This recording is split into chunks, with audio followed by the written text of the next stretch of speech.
The motel, where nobody stayed. The same. The highway looked endless at sunset. Somewhere beyond the dry Arizona horizon, the last light of the day melted slowly into shades of copper, amber, and dusty pink. Heat still hovered above the asphalt even though evening had already arrived, making the empty road shimmer like water in the distance. Route 66 had once carried dreamers, families in station wagons, young couples chasing California sunsets, truck drivers with cigarette smoke curling out cracked windows, men returning from wars, women leaving bad marriages, teenagers with nowhere else to go. Now it mostly carried silence. A faded road sign leaned slightly toward the desert wind.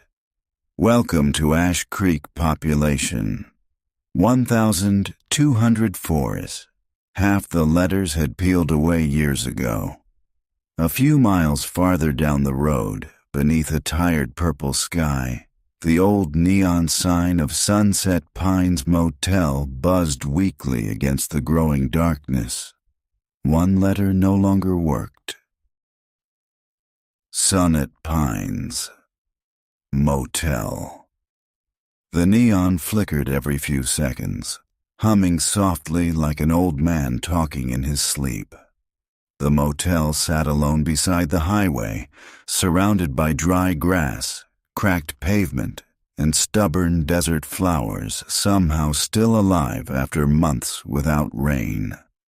10 small rooms, a tiny office, 2 soda machines from the 1980s, and a parking lot that remembered more people than the town itself ever could. Inside the office, Eleanor Brooks stood behind the front counter with a ceramic coffee mug warming her hands. Everyone called her Ellie. At 63, she moved slower than she once had, but there was still something gentle in the way she carried herself, something comforting. Her silver-gray hair was tied loosely behind her neck. She wore old jeans, worn leather boots, and a faded plaid shirt with the sleeves rolled halfway up her arms.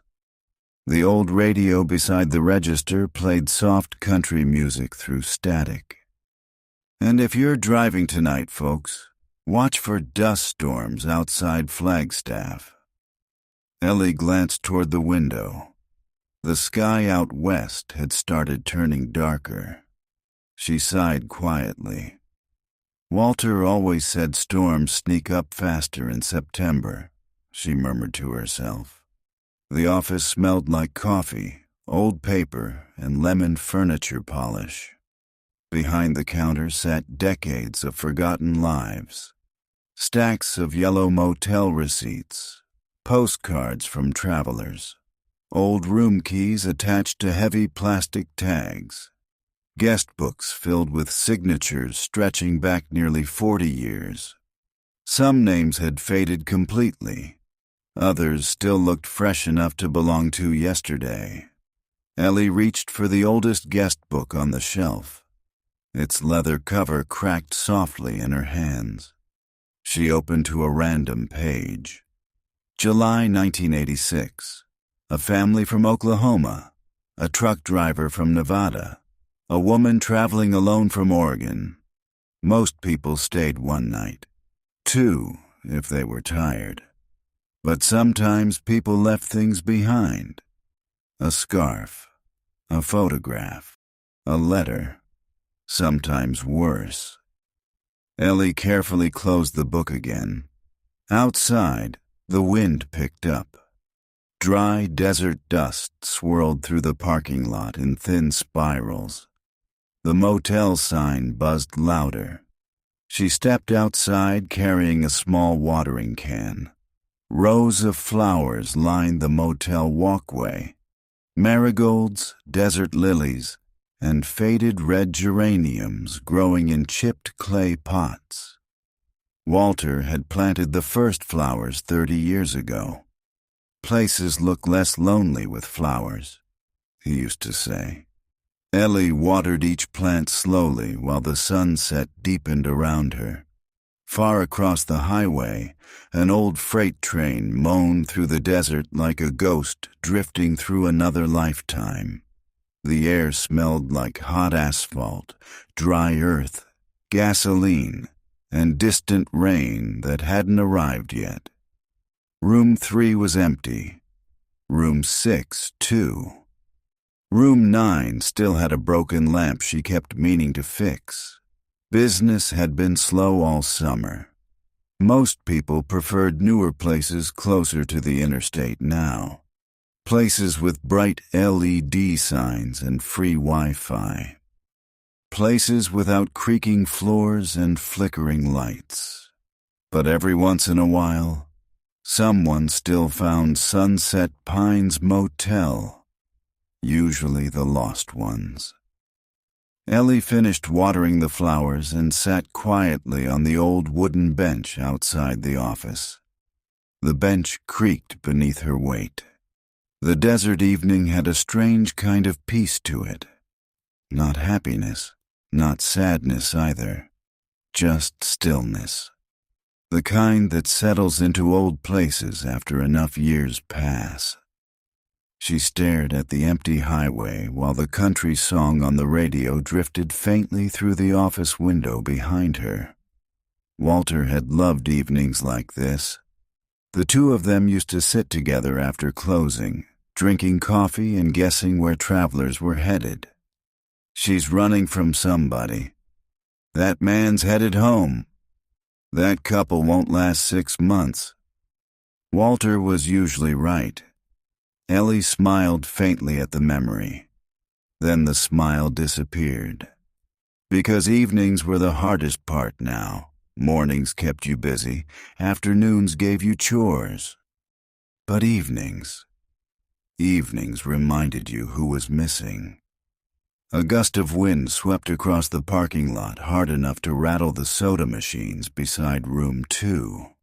The neon sign flickered violently. Ellie looked up toward the road again. At first, she saw nothing but dust. Then headlights appeared through the haze. An old dark Buick emerged slowly from the desert twilight. The car moved carefully, almost cautiously, as if uncertain whether it truly wanted to stop. Ellie sat up straighter. The Buick turned into the parking lot beneath the buzzing neon sign. Its engine idled low and rough. For a long moment, nobody stepped out. The headlights stayed on. Dust drifted around the car in the fading light. And somehow, even before she saw the driver's face, Ellie had the strange feeling that whoever had just arrived at Sunset Pines Motel wasn't simply passing through. The Buick's engine finally died with a tired metallic cough. For a few seconds, silence returned to the parking lot except for the wind brushing across the desert highway. Ellie remained seated on the bench. Something about the car felt familiar. Not the vehicle itself, the feeling, like the arrival of someone carrying too many years behind him. The driver's door opened slowly. A man stepped out. Tall, broad shoulders once strong but slightly bent now beneath invisible weight. He stood still beside the car for a moment, as though letting his legs remember how to stand after a long drive. Dust clung to the bottom of his jeans and old brown boots. His leather jacket looked worn smooth by decades of weather and highways. The man reached back into the car and carefully lifted out an old guitar case. Not expensive, not flashy, just old. The kind musicians carried when they stopped caring about appearances years ago. The neon sign flickered above him. Sunset Pines Motel. Its weak red glow briefly illuminated his face. Ellie noticed the exhaustion first. Not ordinary tiredness. This was something deeper. The exhaustion of a man who had spent too much time alone with his own memories. His hair was gray around the temples, his jaw rough with stubble. Deep lines framed his eyes. But those eyes looked like they hadn't rested in years. The man shut the car door quietly and glanced toward the office. For one strange second, he looked almost disappointed the motel was still standing. Ellie rose slowly from the bench. "Evening," she called gently. The man nodded once. "Need a room?" "Just for the night," he answered. His voice was low, rough, careful, like someone who no longer wasted words. The desert wind pushed dust across the parking lot between them. Ellie noticed his hands while he carried the guitar case. Calloused fingers. Old scars. A silver ring mark still faintly visible on his left hand, though no ring remained there now. He followed her into the office. The bell above the door jingled softly. Inside, warm yellow light filled the tiny room. The old ceiling fan rotated lazily overhead. Country music whispered through radio static. The man removed his jacket slowly, glancing around the office as if searching for something he couldn't name. Most people barely noticed old motels, but he noticed everything. The faded postcards on the wall, the antique key rack, the cracked photographs beside the register, the old coffee machine humming in the corner. Ellie stepped behind the counter. "One bed or two?" "One's fine." "You been driving long?" The man hesitated. "A while." Ellie pulled the guest register closer. The pages rustled softly. "Name?" Another pause. Like he considered lying. Then finally, "Daniel Harper." Ellie froze slightly. The name brushed against some old memory buried deep in her mind. Daniel Harper. Where had she heard it before? Radio? Television? Years ago, maybe. The old country station on the radio crackled faintly in the background. The man noticed her expression. "You know the name?" Ellie shook her head slowly. "Maybe from somewhere long ago." Daniel gave a faint, humorless smile. "Most people forgot it." Ellie handed him the pen. He signed carefully. His handwriting looked tired, too. Room 7. The key made a soft clacking sound when she placed it on the counter. "Air conditioner works when it feels like it," she said. "Hot water takes a minute." "That's all right." He reached for his wallet.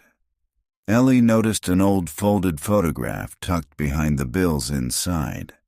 The edge of a woman's face, visible in fading colors.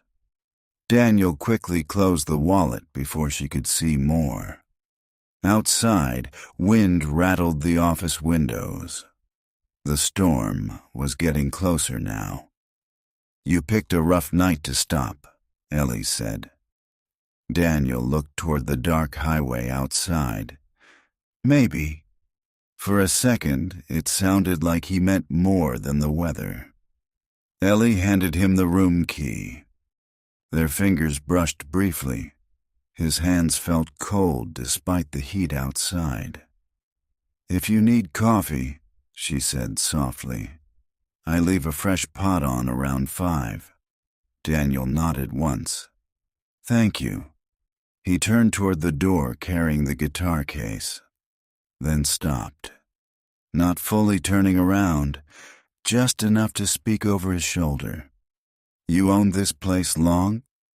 "My husband and I bought it in 1981. Daniel lowered his eyes slightly. "Still looks the same." Something about the way he said it made Ellie study him more carefully. like he'd seen the motel before.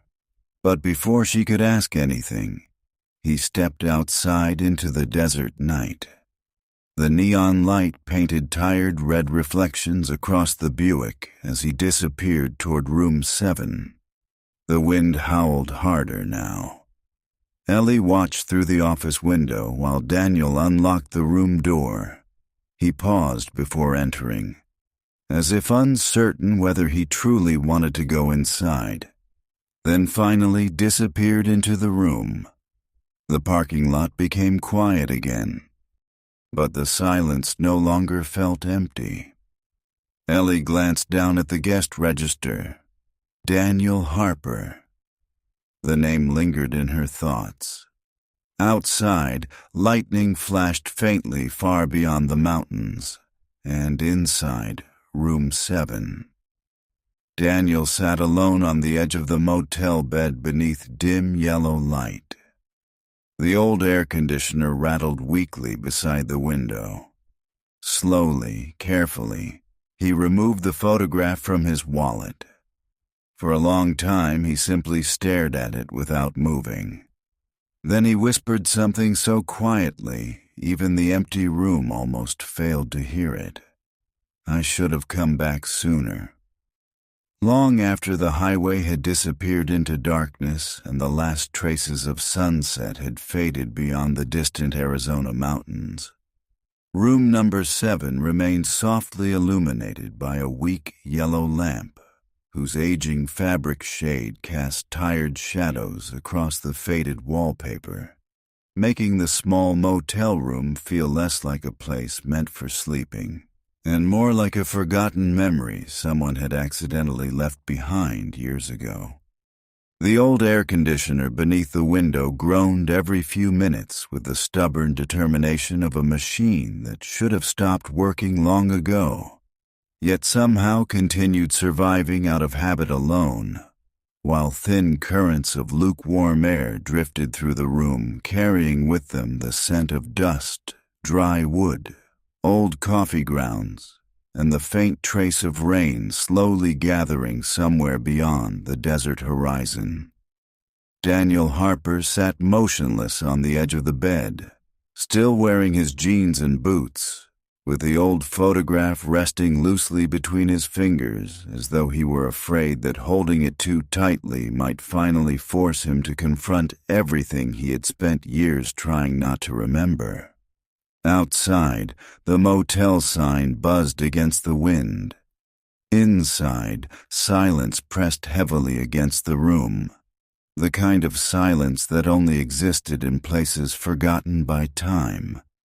Daniel leaned forward slowly, resting his elbows against his knees while his tired eyes wandered across the room, studying details most travelers would never notice.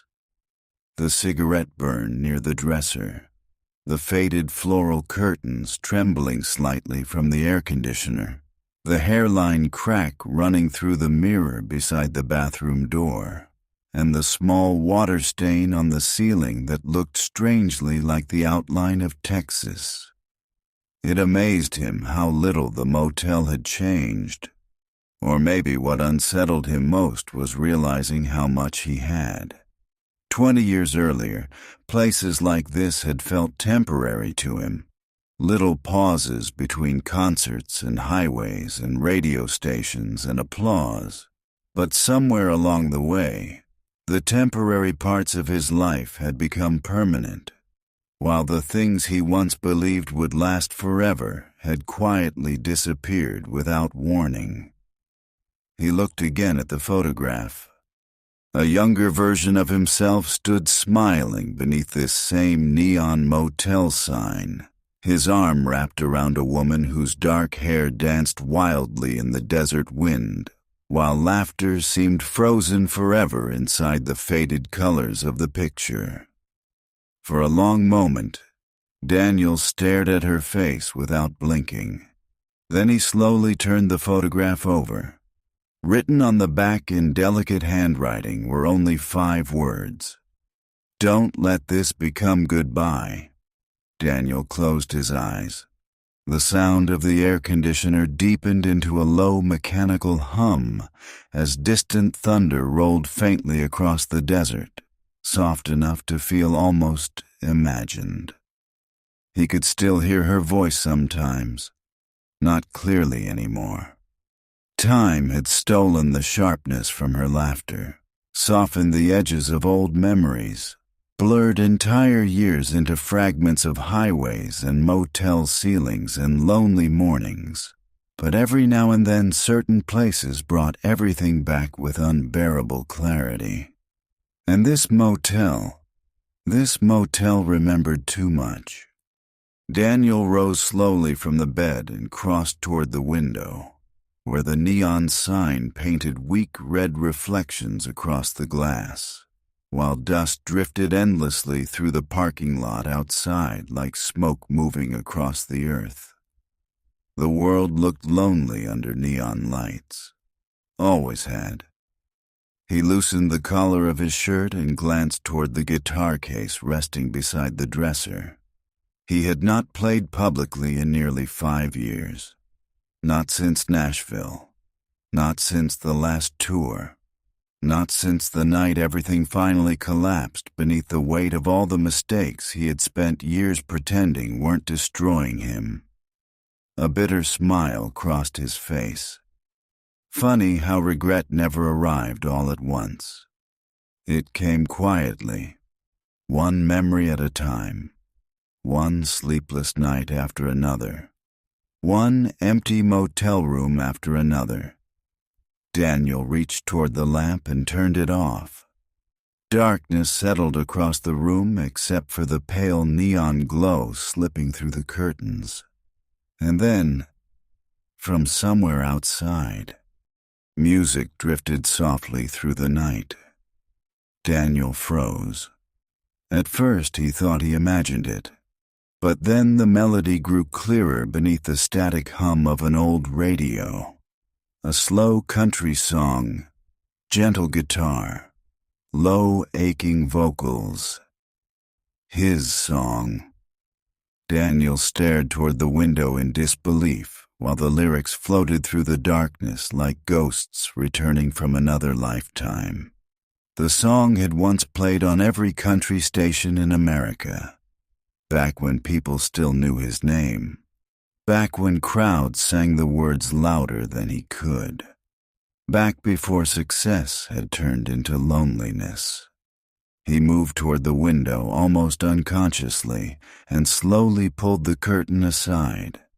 The office light still glowed faintly across the parking lot, and through the partially opened office window, he could see Ellie sitting alone behind the front desk with an old notebook open beside her coffee mug, while the radio continued softly playing the song he had written 30 years ago for the woman in the photograph. Daniel watched her quietly for several seconds. Ellie was writing something carefully onto the yellowed pages of the notebook, pausing every so often to glance toward the dark motel rooms outside, as though listening to stories nobody else could hear anymore. Then she stopped writing, slowly lifted her coffee mug, and without looking toward room 7, she softly said into the empty office, "Some people arrive carrying more than luggage." Daniel stepped back from the window immediately, his chest tightening unexpectedly, because somehow it felt like she had been speaking directly to him. And for the first time in many years, the loneliness inside him no longer felt entirely invisible. Morning arrived gently over Ash Creek, spreading soft golden sunlight across the desert in long shimmering waves that turned the empty highway into a ribbon of light stretching endlessly beyond the horizon, while the coolness left behind by the night slowly disappeared beneath the returning Arizona heat.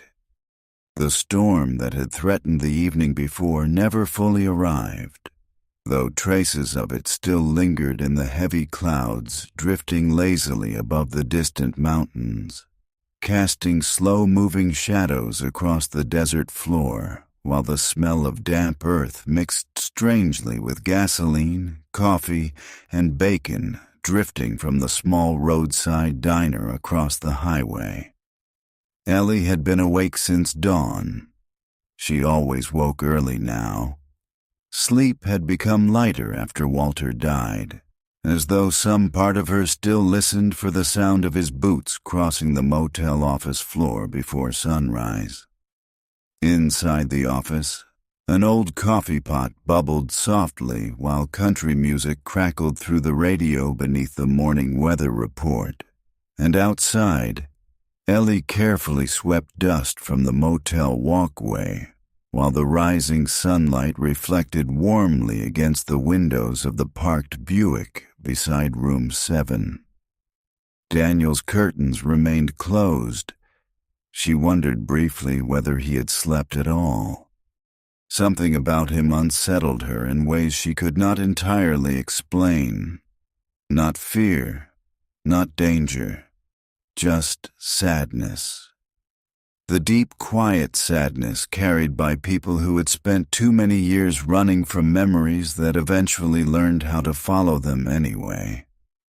Ellie leaned the broom against the office wall and reached down to adjust one of Walter's old flower pots when she heard the sound of another car approaching from the highway. This one arrived differently, not slowly like Daniel's Buick, not cautiously. Instead, the vehicle rolled into the parking lot with the relaxed confidence of someone who had spent years wandering roads without ever truly worrying where they might end up. A pale blue Cadillac sedan covered in desert dust pulled beneath the flickering motel sign before stopping near room 3. For several moments, nothing happened. Then the driver's door swung open dramatically. A woman stepped out wearing a large cream-colored sun hat and oversized sunglasses, holding a Polaroid camera in one hand and a road map folded beneath her arm, while a silk scarf fluttered wildly around her neck in the warm morning wind. Before even looking toward the office, she lifted the camera and took a photograph of the motel sign. The loud snap of the Polaroid echoed softly through the quiet parking lot. Ellie smiled despite herself. The woman lowered the camera slowly, studying the developing photograph with the seriousness of an artist examining a masterpiece. "Well now," she said warmly, "this place looks exactly like a memory." Her voice carried elegance softened by age and years of travel, the kind of voice belonging to someone who had spent a lifetime collecting stories in unfamiliar towns. Ellie stepped forward. "Morning." The woman removed her sunglasses, revealing intelligent blue eyes lined gently by time and laughter. "You own this beautiful little time capsule?" she asked. Ellie laughed softly. "Depends who you ask. Some folks would probably call it falling apart." "Oh, honey," the woman replied immediately while lifting the camera again toward the motel office window. "The best places usually are." Another photograph snapped. The woman extended her hand. "Grace Miller, Ellie Brooks. Pleasure to meet you, Ellie Brooks." Grace slowly turned in a full circle beneath the desert sunlight, taking in the entire motel as though she were seeing something precious few others still noticed anymore. "The neon sign alone deserves its own postcard," she said. "Nobody keeps signs like this alive anymore." Ellie crossed her arms gently. "My husband used to fix it himself every summer." Grace's expression softened immediately. "Used to?" Ellie nodded once. "He passed a few years ago." For the first time since arriving, Grace lowered the camera completely. "I'm sorry." The words sounded sincere. Not polite, not automatic. Ellie thanked her quietly before leading Grace toward the office to register. As they walked, Grace paused every few steps to photograph something else. The soda machines, the faded flower pots, the office window, even the old ice machine humming beside room 5. "You really like taking pictures," Ellie observed. Grace smiled. "I like preserving things before the world forgets them." The sentence lingered strangely in the warm morning air. Inside the office, Grace removed her hat carefully before signing the guest register with elegant handwriting that looked practiced enough to belong to another generation entirely. "You traveling alone?" Ellie asked. Grace nodded while slipping a small orange prescription bottle discreetly back into her purse. "For the moment." Ellie noticed the movement but said nothing. Grace glanced around the office slowly. "Places like this used to be everywhere," she said softly. "Back when roads still felt romantic." Ellie poured her a cup of coffee. "Now everybody's in too much of a hurry to stop." Grace smiled faintly before suddenly pressing her fingers against her chest for just a second too long. A flicker of discomfort crossed her face. Then it vanished.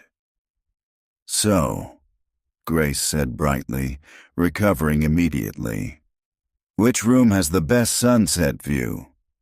"Room 3. "I'll take it." Ellie handed her the key. Just then, the door to room 7 opened across the parking lot. Daniel stepped outside wearing the same tired expression from the night before, though morning sunlight somehow made him appear even older than he had under neon light. Grace noticed him instantly, and like all photographers, instinct moved faster than manners. Before Daniel even fully looked up, Grace lifted the Polaroid camera and snapped a photograph. The sound froze the entire moment. Daniel stopped walking immediately. His expression darkened. For the first time since arriving at the motel, genuine tension crossed his face. "Delete that," he said sharply. The warmth vanished from the parking lot almost instantly. Grace lowered the camera slowly, surprised by the sudden coldness in his voice. "I'm sorry," she replied carefully. "I just thought the light looked beautiful." Daniel walked closer now, eyes fixed entirely on the photograph slowly developing in her hands. "I said delete it." Ellie looked between them uneasily while desert wind swept through the parking lot hard enough to rattle the motel sign overhead. And for one brief, uncomfortable moment, it felt as though whatever Daniel Harper had been running from had finally started catching up to him. By late afternoon, the desert heat had settled heavily over Ash Creek like an invisible blanket stretched across the town, softening the edges of distant buildings beneath waves of shimmering air, while the old highway beyond Sunset Pines Motel carried only the occasional passing truck, whose fading engine noise disappeared almost as quickly as it arrived. The motel itself had grown quieter after the uncomfortable moment between Daniel and Grace that morning, though the tension lingering beneath the surface had not fully disappeared, instead settling into the atmosphere like dust collecting slowly over forgotten furniture. Grace spent most of the afternoon sitting outside room 3 beneath the weak shade of the overhang, sorting through stacks of old photographs while occasionally lifting her Polaroid camera toward the motel sign or the empty road beyond it. And although Daniel avoided her completely, Ellie noticed that Grace never once appeared offended by his behavior. only curious in the way people become curious about storms they sense approaching long before the clouds arrive. Daniel, meanwhile, had disappeared sometime after breakfast. Ellie assumed he had gone driving. Men carrying that much silence rarely stayed still very long. Around 4 o'clock, the distant sound of tools clanging against metal drifted across the motel parking lot from the old garage, sitting behind the property near the edge of the desert wash, where Tommy Reed spent most afternoons repairing engines that were usually too old, too damaged, or too hopeless for anyone else to bother saving anymore. The garage had once belonged to Walter. After Walter died, Tommy had slowly turned it into his own sanctuary.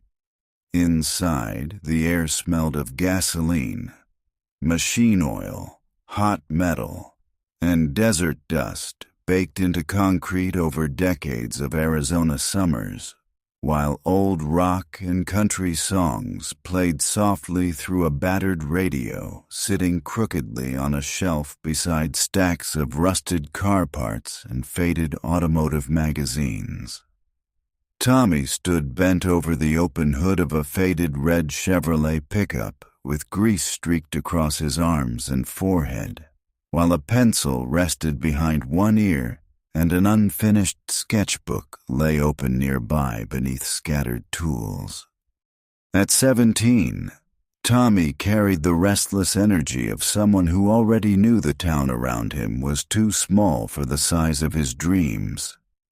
His dark hair constantly fell into his eyes no matter how many times he pushed it back, and although he tried hard to act older than he was, there remained something unmistakably hopeful about him.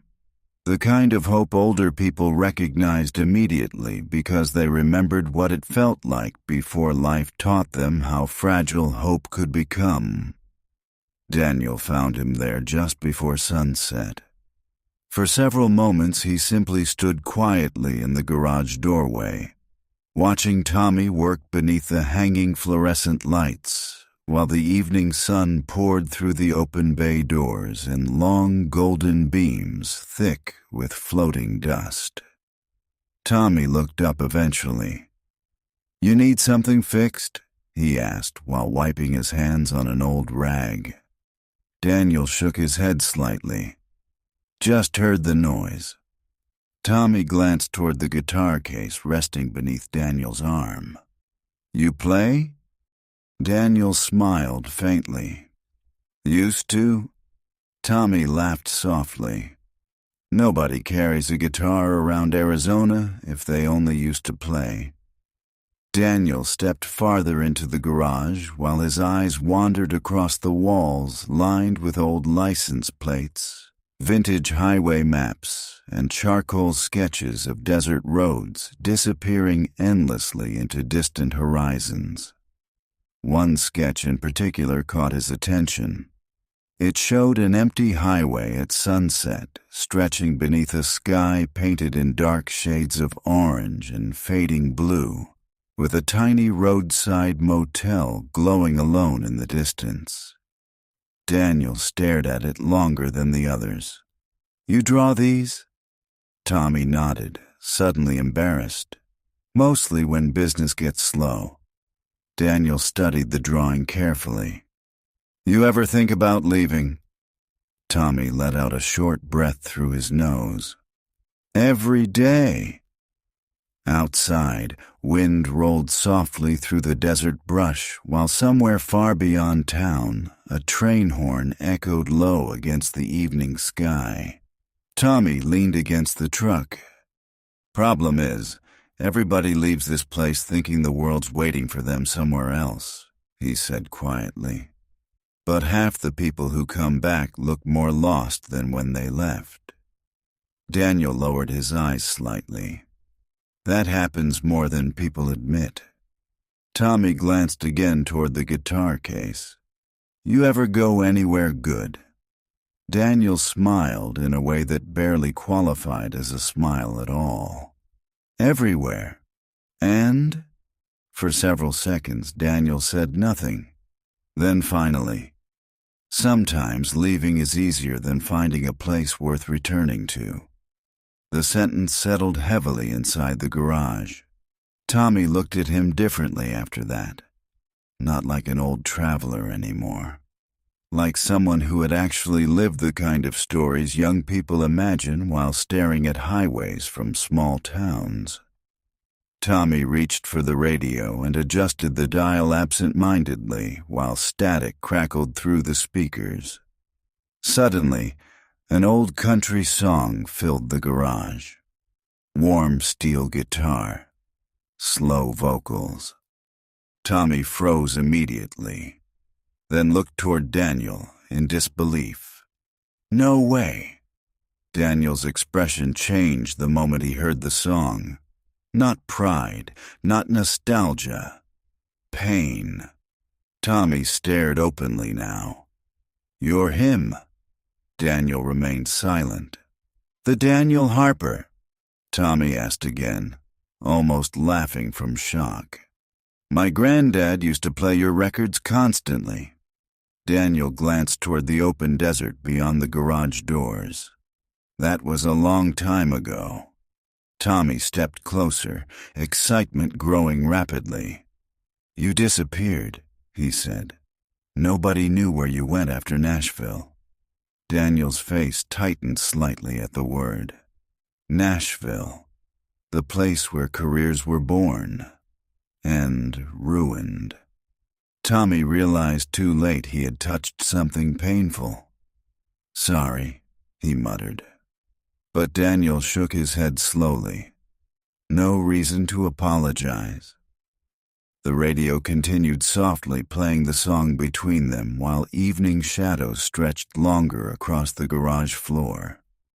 Tommy looked at Daniel with growing admiration now, but also confusion, because the lonely man standing inside Walter's old garage looked nothing like the confident musician smiling from faded album covers.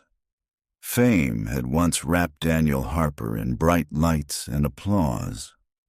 Now he looked like someone who preferred darkness. Tommy glanced down at the sketchbook again. "You really think people can spend their whole lives looking for somewhere to belong?" Daniel followed his gaze toward the endless roads drawn across the pages. Then he answered quietly, "I think most people don't realize what home was until they've already driven too far away from it." And somewhere deep inside himself, Tommy understood that Daniel Harper hadn't come to Sunset Pines Motel by accident.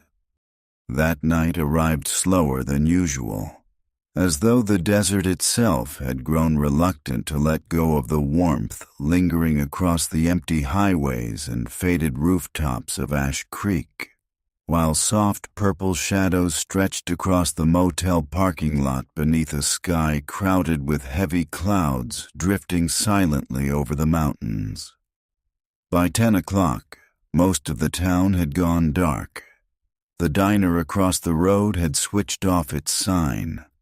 The gas station down the highway stood nearly empty except for one pickup parked beside the pumps.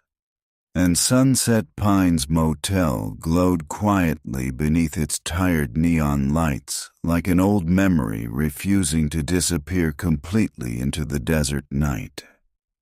A warm wind moved steadily through the parking lot carrying the smell of dust, distant rain, old asphalt, and creosote bushes cooling after another long Arizona day, while insects buzzed softly around the flickering motel lights, and somewhere beyond the highway coyotes called faintly into the darkness.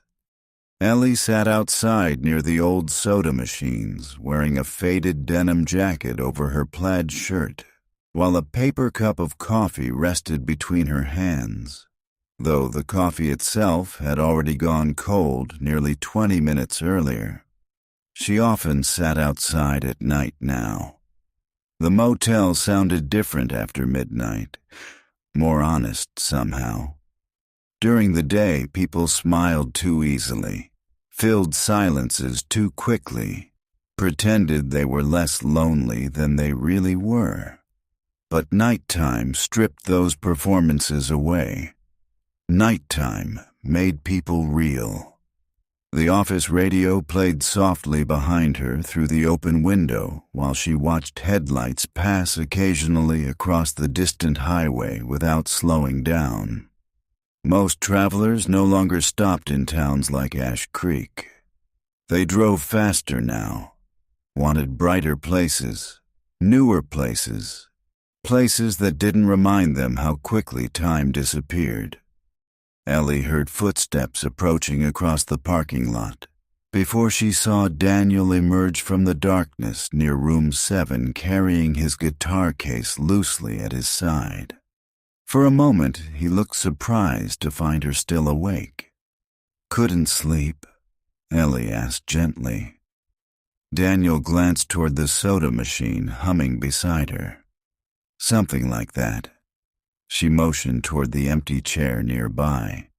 "You can sit if you want." He hesitated briefly before lowering himself into the chair with the slow, careful movements of a man whose body carried more miles than it should have. For several moments, neither of them spoke. The neon sign buzzed softly overhead. Wind rustled through the dry desert brush beyond the parking lot. A distant truck rolled somewhere along Route 66, its headlights briefly illuminating the motel sign before disappearing back into darkness. Finally, Ellie said quietly, "You know, Walter used to say people only stop at roadside motels for 2 reasons." Daniel looked toward her. "What reasons?" "They're either heading toward something," she replied softly, "or trying to outrun it." A faint smile crossed Daniel's face. "And which one do I look like?" Ellie studied him carefully beneath the red neon glow. "The second kind." Daniel looked away toward the highway. For several seconds, the only sound between them came from the old soda machine, rattling softly beside the chairs. Then Daniel spoke without turning back toward her. "You ever feel like certain places remember versions of us we don't recognize anymore?" Ellie's expression softened instantly because she understood the question far better than he realized. "All the time," she answered. Daniel nodded slowly while staring toward the dark horizon beyond the motel sign. "I used to think getting older meant understanding your life better," he admitted quietly. "But most days it just feels like carrying around a heavier collection of regrets." The sentence lingered heavily in the warm desert air. Ellie wrapped both hands around the coffee cup, even though the warmth was long gone. "Walter was scared of that," she said eventually. Daniel glanced toward her. "Regret?" "No," Ellie replied softly. "Being forgotten." The wind shifted suddenly, bringing with it the unmistakable scent of rain somewhere out beyond the desert highway. Ellie smiled faintly at the smell. "He used to sit right here after closing and talk to travelers half the night," she continued. "Truck drivers, musicians, couples, runaways, didn't matter who they were. He believed every person who stopped here carried some kind of invisible weight." Daniel lowered his eyes. "Maybe he was right." "Oh, he was right about almost everything," Ellie said with a tired laugh. "Drove me crazy." For the first time since arriving at the motel, Daniel laughed quietly too. The sound surprised both of them. It wasn't loud, wasn't even especially joyful, but it sounded genuine. And, for a brief moment, the years seemed to loosen their grip on his face. Ellie noticed immediately. "You should do that more often," she said. "What?" "Laugh." Daniel shook his head faintly. "I think I forgot how." The sadness beneath the sentence felt older than either of them. Ellie looked toward room 3, where Grace's silhouette moved briefly behind the curtains before disappearing again. Then she turned back toward Daniel.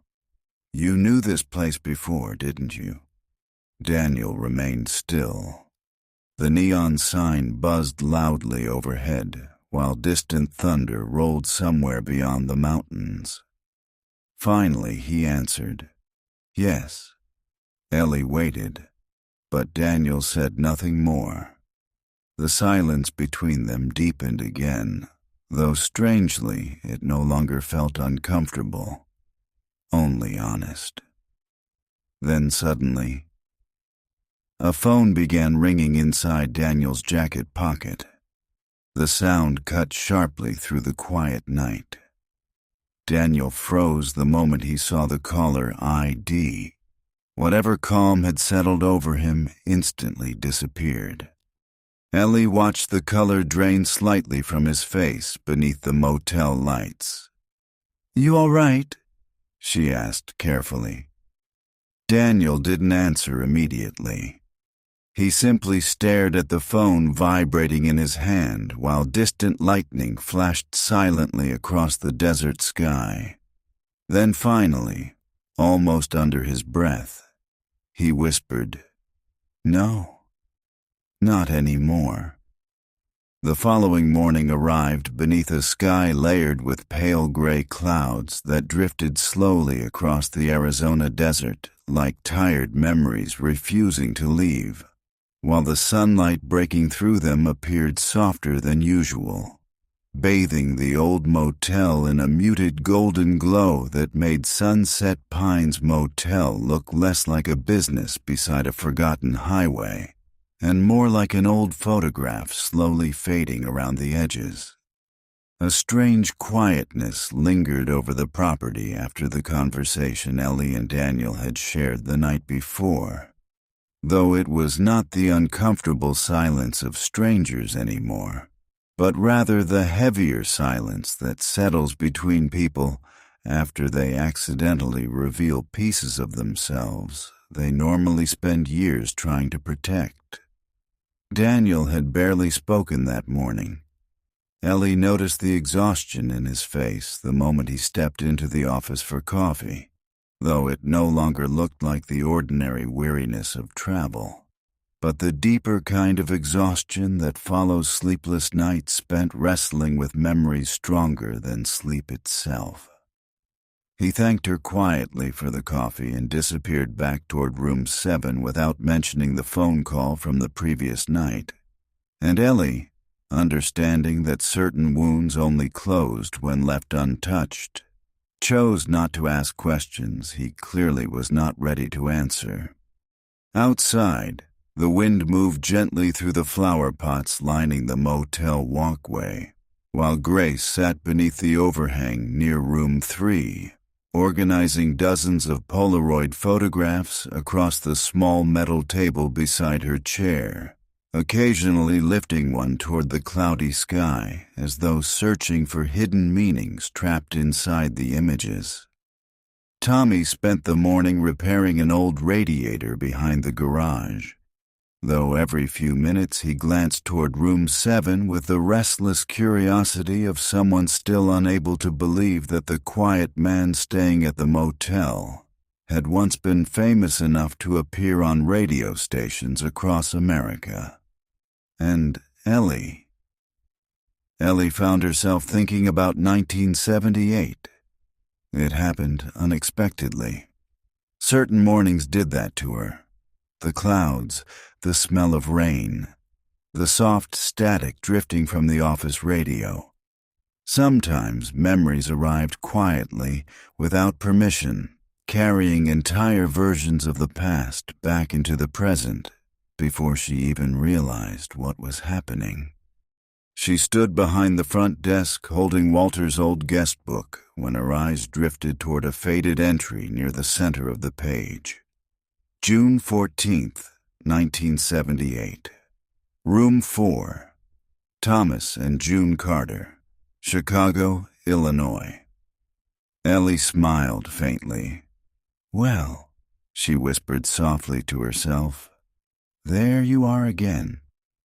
Outside the office window, the desert wind lifted dust gently across the empty parking lot while the years slowly dissolved around her.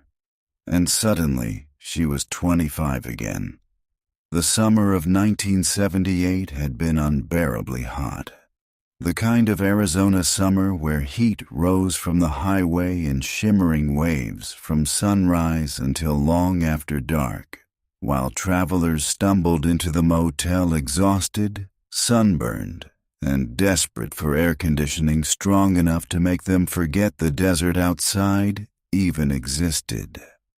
Back then, Sunset Pines Motel had still been new enough for the neon sign to glow brightly every night without flickering, and Walter had spent evenings washing bugs off windshields, while Ellie worked the front desk, listening to Fleetwood Mac and the Eagles play softly through the radio beside the register. That afternoon, an old turquoise Ford Mustang had rolled into the parking lot trailing road dust and loud laughter. The couple inside looked impossibly young.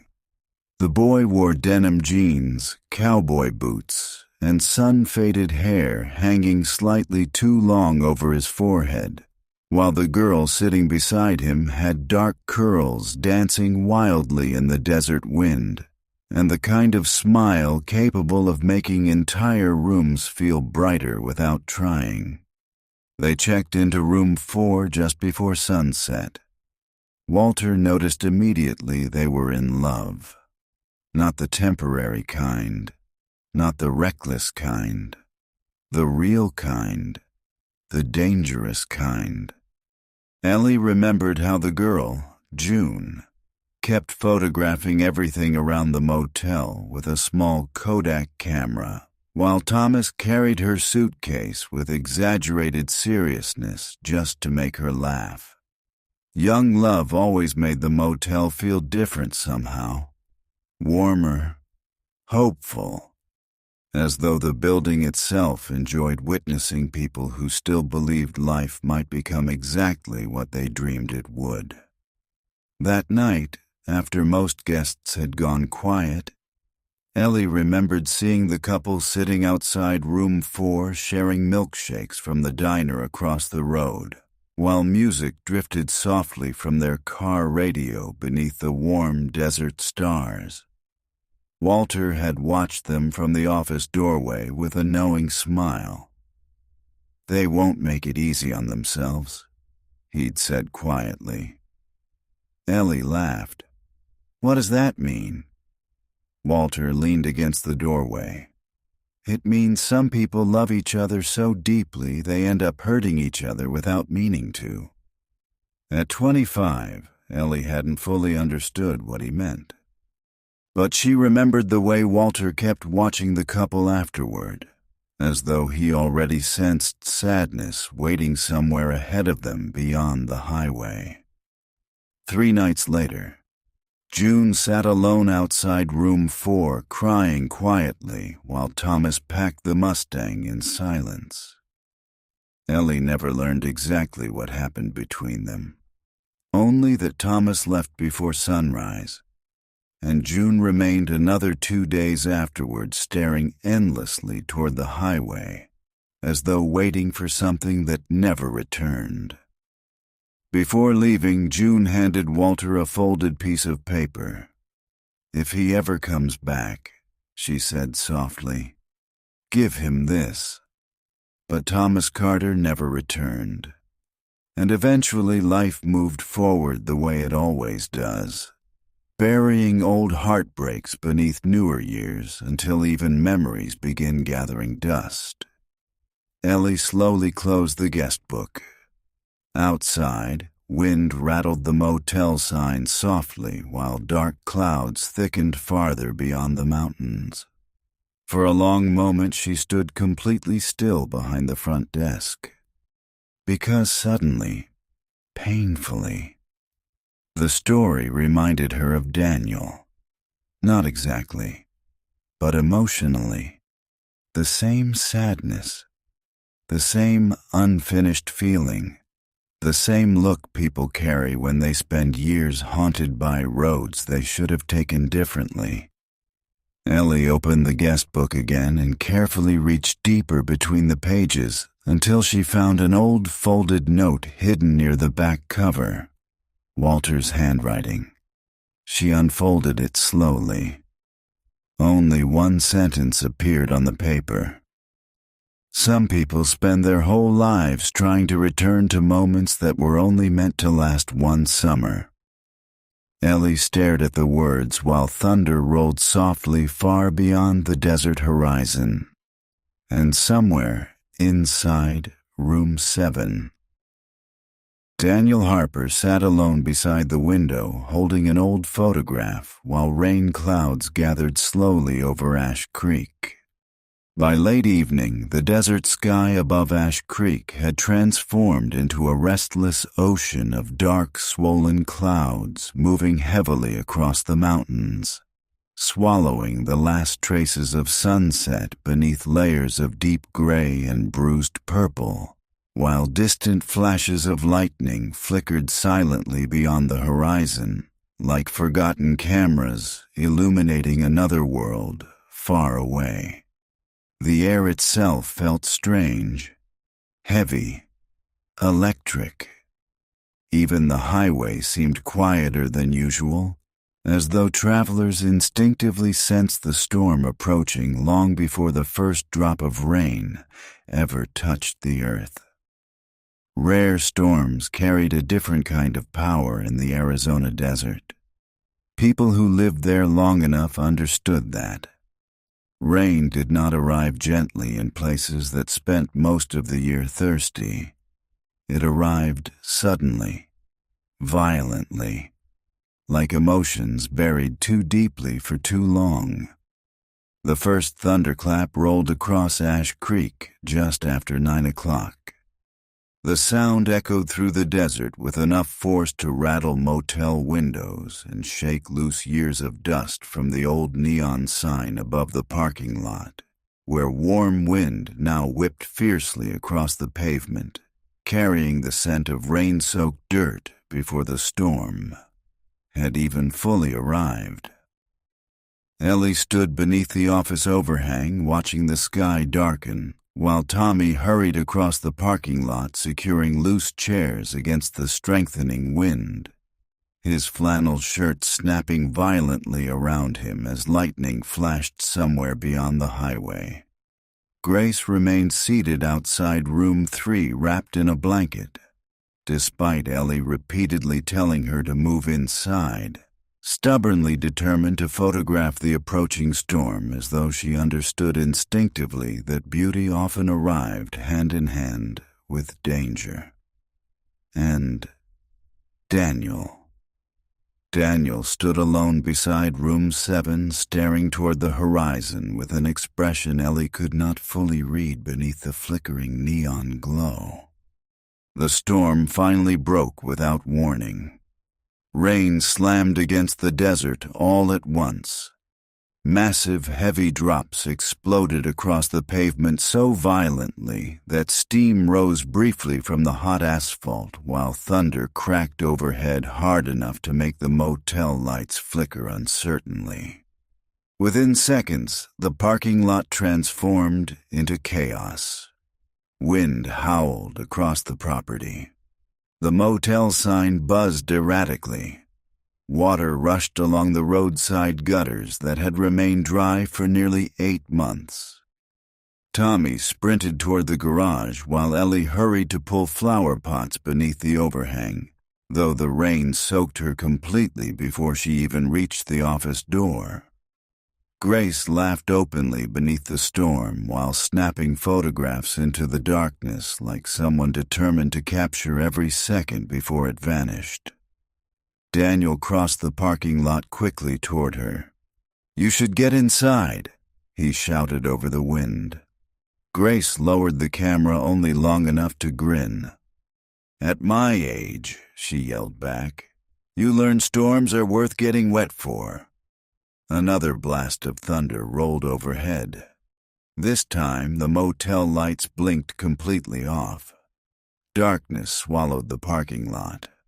For one long moment, the entire world seemed to disappear except for rain hammering against pavement and lightning tearing white fractures across the desert sky. Then the emergency lights inside the office flickered weakly alive. "Everybody inside," Ellie called through the storm. The group gathered inside the motel office, dripping rainwater across the old wooden floor, while thunder continued shaking the windows hard enough to rattle the framed photographs hanging beside the coffee machine. The room suddenly felt much smaller than before. Warmer, too. Tommy brought blankets from the supply closet, while Ellie poured fresh coffee into mismatched ceramic mugs as rain battered the office roof with relentless force. Outside, the desert had completely vanished behind walls of water. Nobody spoke for several minutes. They simply listened. The storm, the wind, the old building groaning softly beneath years and weather. Grace finally broke the silence first. "Well," she said while removing her wet hat carefully, "if this place collapses tonight, at least it'll look beautiful doing it." Tommy laughed loudly. Even Daniel smiled. The tension that had followed everyone for days began loosening slowly beneath the strange intimacy storms create between people trapped together against darkness outside. Ellie lit several candles after the power failed again, and suddenly the office transformed into something softer and older beneath the flickering golden light. While shadows moved gently across the walls and rain continued roaring beyond the windows like an ocean surrounding the tiny motel. Grace studied Daniel quietly over the rim of her coffee cup. "You know," she said carefully, "you still haven't forgiven me for that photograph." Daniel looked toward her. Grace reached into her purse slowly and removed the developed Polaroid.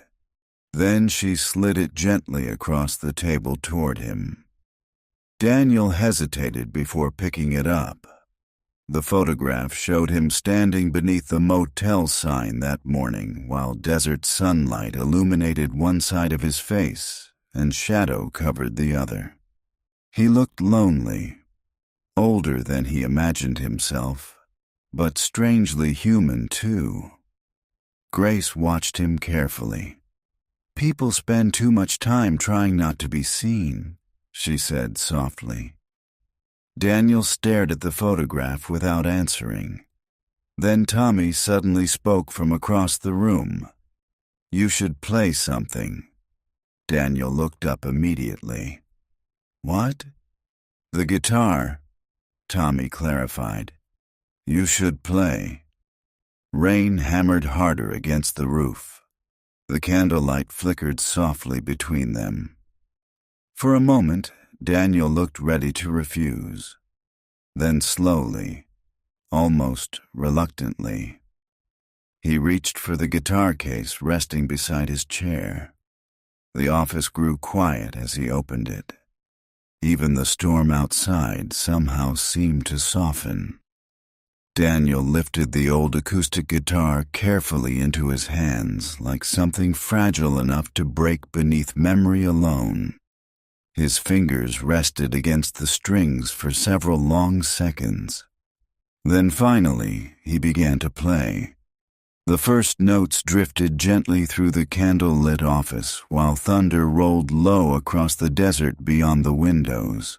And something inside the music felt older than fame or records or regret. Something lonely and beautiful and deeply human. Ellie closed her eyes listening. Tommy stared in amazement. Grace smiled softly into the candlelight. And for the first time since arriving at Sunset Pines Motel, Daniel Harper no longer looked like a man trying to run away. But just as the song reached its quietest moment, Grace suddenly gasped sharply beside the table. Her coffee cup slipped from her hands and shattered across the floor. And then she collapsed forward into the candlelight while thunder exploded violently over the motel roof. For one terrifying moment after Grace collapsed, the storm outside seemed to vanish completely beneath the sudden silence that swept through the motel office, as though even the thunder itself had paused long enough to witness the fragile reality every person in that room had quietly sensed approaching, ever since the elegant traveler with a Polaroid camera first stepped beneath the flickering neon sign of Sunset Pines Motel. Tommy reacted first. His chair scraped violently against the wooden floor as he rushed forward, while shattered ceramic pieces from Grace's fallen coffee cup scattered beneath his boots. And Ellie immediately dropped to her knees beside Grace with the calm urgency of someone who had spent enough years surviving life to understand that panic only wastes precious seconds. Daniel remained frozen for half a heartbeat longer, not because he didn't care, but because sudden pain in other people always forced him back toward memories he spent years trying not to revisit. Grace lay pale beneath the candlelight, one trembling hand pressed weakly against her chest, while rain hammered furiously against the office windows, hard enough to blur the outside world into moving rivers of silver and black. "Grace," Ellie said gently while brushing wet strands of hair away from her face. "Look at me." Grace inhaled sharply, struggling for breath before finally nodding faintly. "I'm all right," she whispered automatically. The sentence sounded rehearsed, the kind people learn to say after spending too long hiding pain from everyone around them. Daniel crouched beside them while Tommy grabbed towels from the supply closet with shaking hands. "You need a hospital?" Tommy asked nervously. Grace closed her eyes briefly. "No hospitals tonight." Another thunderclap rolled across the desert while candlelight trembled softly around the office, casting long moving shadows against the old photographs hanging near the front desk. Ellie exchanged a quiet glance with Daniel. Neither of them believed her, but they also recognized the stubborn dignity in Grace's expression, the silent desperation of someone determined to maintain control over her own life, even while her body slowly betrayed her. After several long minutes, Grace's breathing finally steadied enough for Ellie and Daniel to help her carefully onto the old couch near the office window, where blankets wrapped around her shoulders while steam rose gently from the fresh cup of tea Ellie prepared in silence. Outside, the storm continued raging across Ash Creek with relentless force. Water rushed down the empty highway. Wind bent desert trees nearly sideways. Lightning illuminated the motel sign every few seconds like brief flashes from another lifetime. Inside, however, the office had grown strangely intimate beneath the candles and storm shadows, as though the outside world no longer existed beyond the rain-covered windows.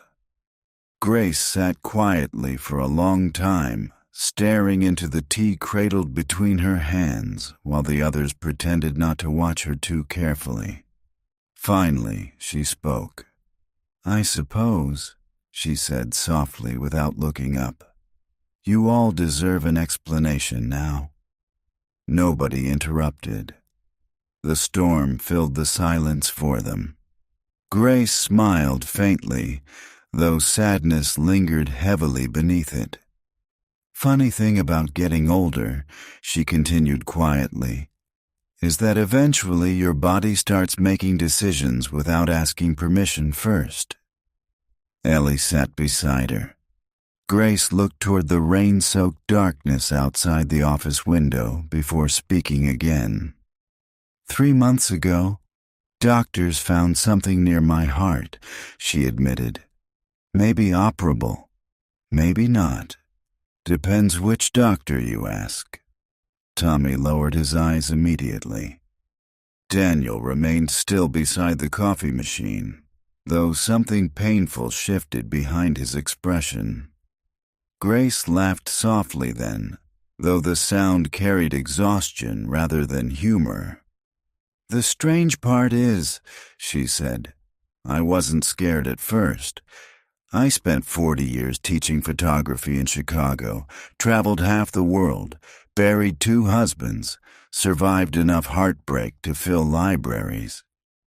She paused briefly. "But then, one morning, I realized I had spent my entire life documenting everybody else's memories, while leaving almost no evidence I had truly lived my own." The room grew impossibly quiet. Even the storm outside seemed farther away now.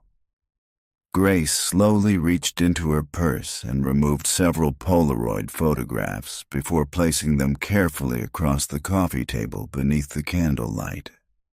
Each photograph showed forgotten places: old diners, desert highways, closed movie theaters, abandoned motels, empty gas stations glowing beneath lonely neon signs.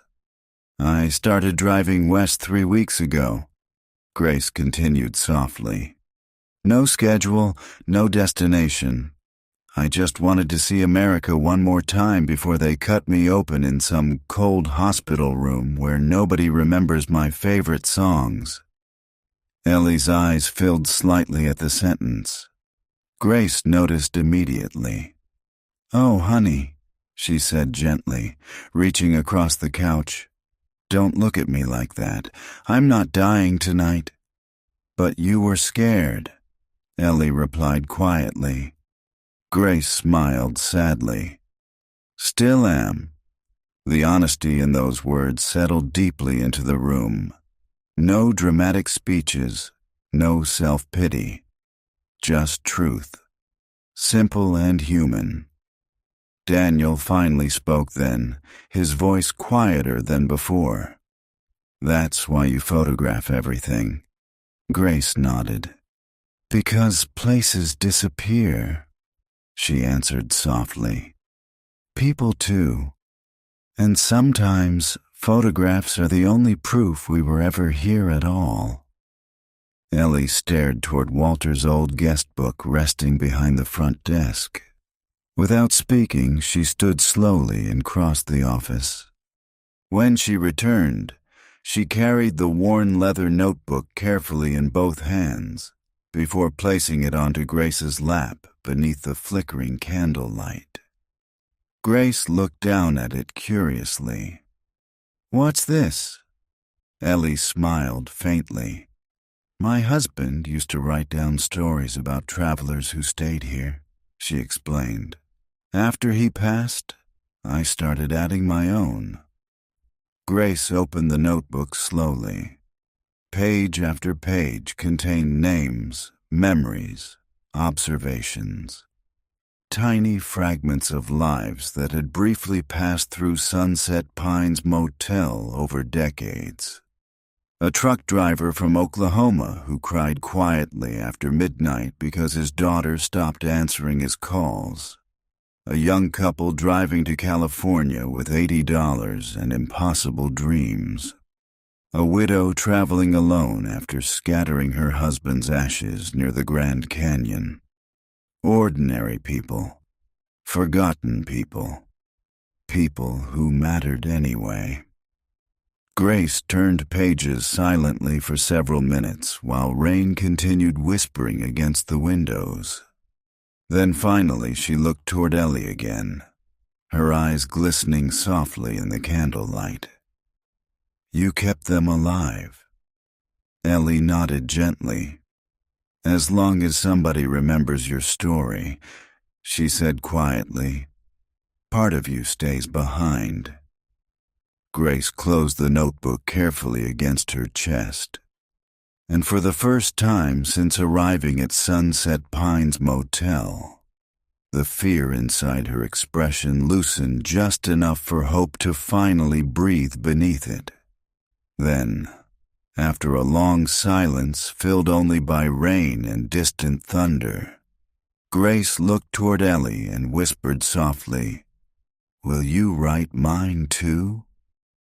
The storm finally passed sometime after midnight, though traces of it still lingered across Ash Creek in the form of rainwater glistening beneath motel lights, damp desert air drifting through the open office windows, and distant thunder muttering softly beyond the mountains like a tired old man, unwilling to fully leave the conversation behind. By 1 in the morning, the power had partially returned to Sunset Pines Motel, though several lights still flickered weakly, and the old neon sign outside buzzed more erratically than ever, bathing the wet parking lot in soft red reflections that shimmered across puddles scattered between the rooms like fragments of broken memories. Nobody seemed ready to sleep. The storm had changed something, not dramatically, not visibly, but quietly, as though surviving those violent hours together inside the candlelit office had stripped away enough loneliness for the people inside Sunset Pines Motel to finally begin recognizing pieces of themselves inside one another. Tommy sat cross-legged on the office floor near the coffee table, flipping through Grace's photographs with fascinated attention, while Grace herself rested beneath blankets on the couch, looking exhausted but calmer now, her Polaroid camera resting safely beside her like an old trusted companion. Ellie moved quietly around the office, refilling coffee cups and wiping rainwater from the floor, while the old radio beside the register played soft instrumental country music through occasional bursts of static. And Daniel?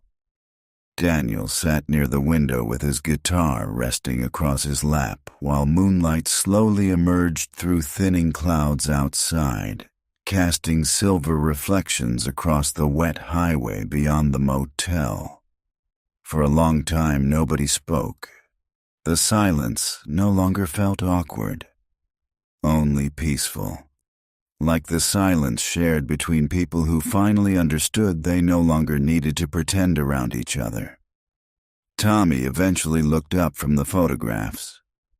"You never finished the song," he said quietly. Daniel glanced toward him. The storm interrupted. Tommy smiled slightly. "Storm's over now." Daniel lowered his eyes toward the guitar strings. For several seconds he remained completely still while soft rainwater dripped steadily from the motel roof outside, and distant headlights passed somewhere far along the highway without stopping. Then, slowly, he began to play again. The first chords moved gently through the office beneath the warm yellow glow of the remaining lights, and immediately the atmosphere changed, because Daniel Harper did not play music like entertainers performed for audiences.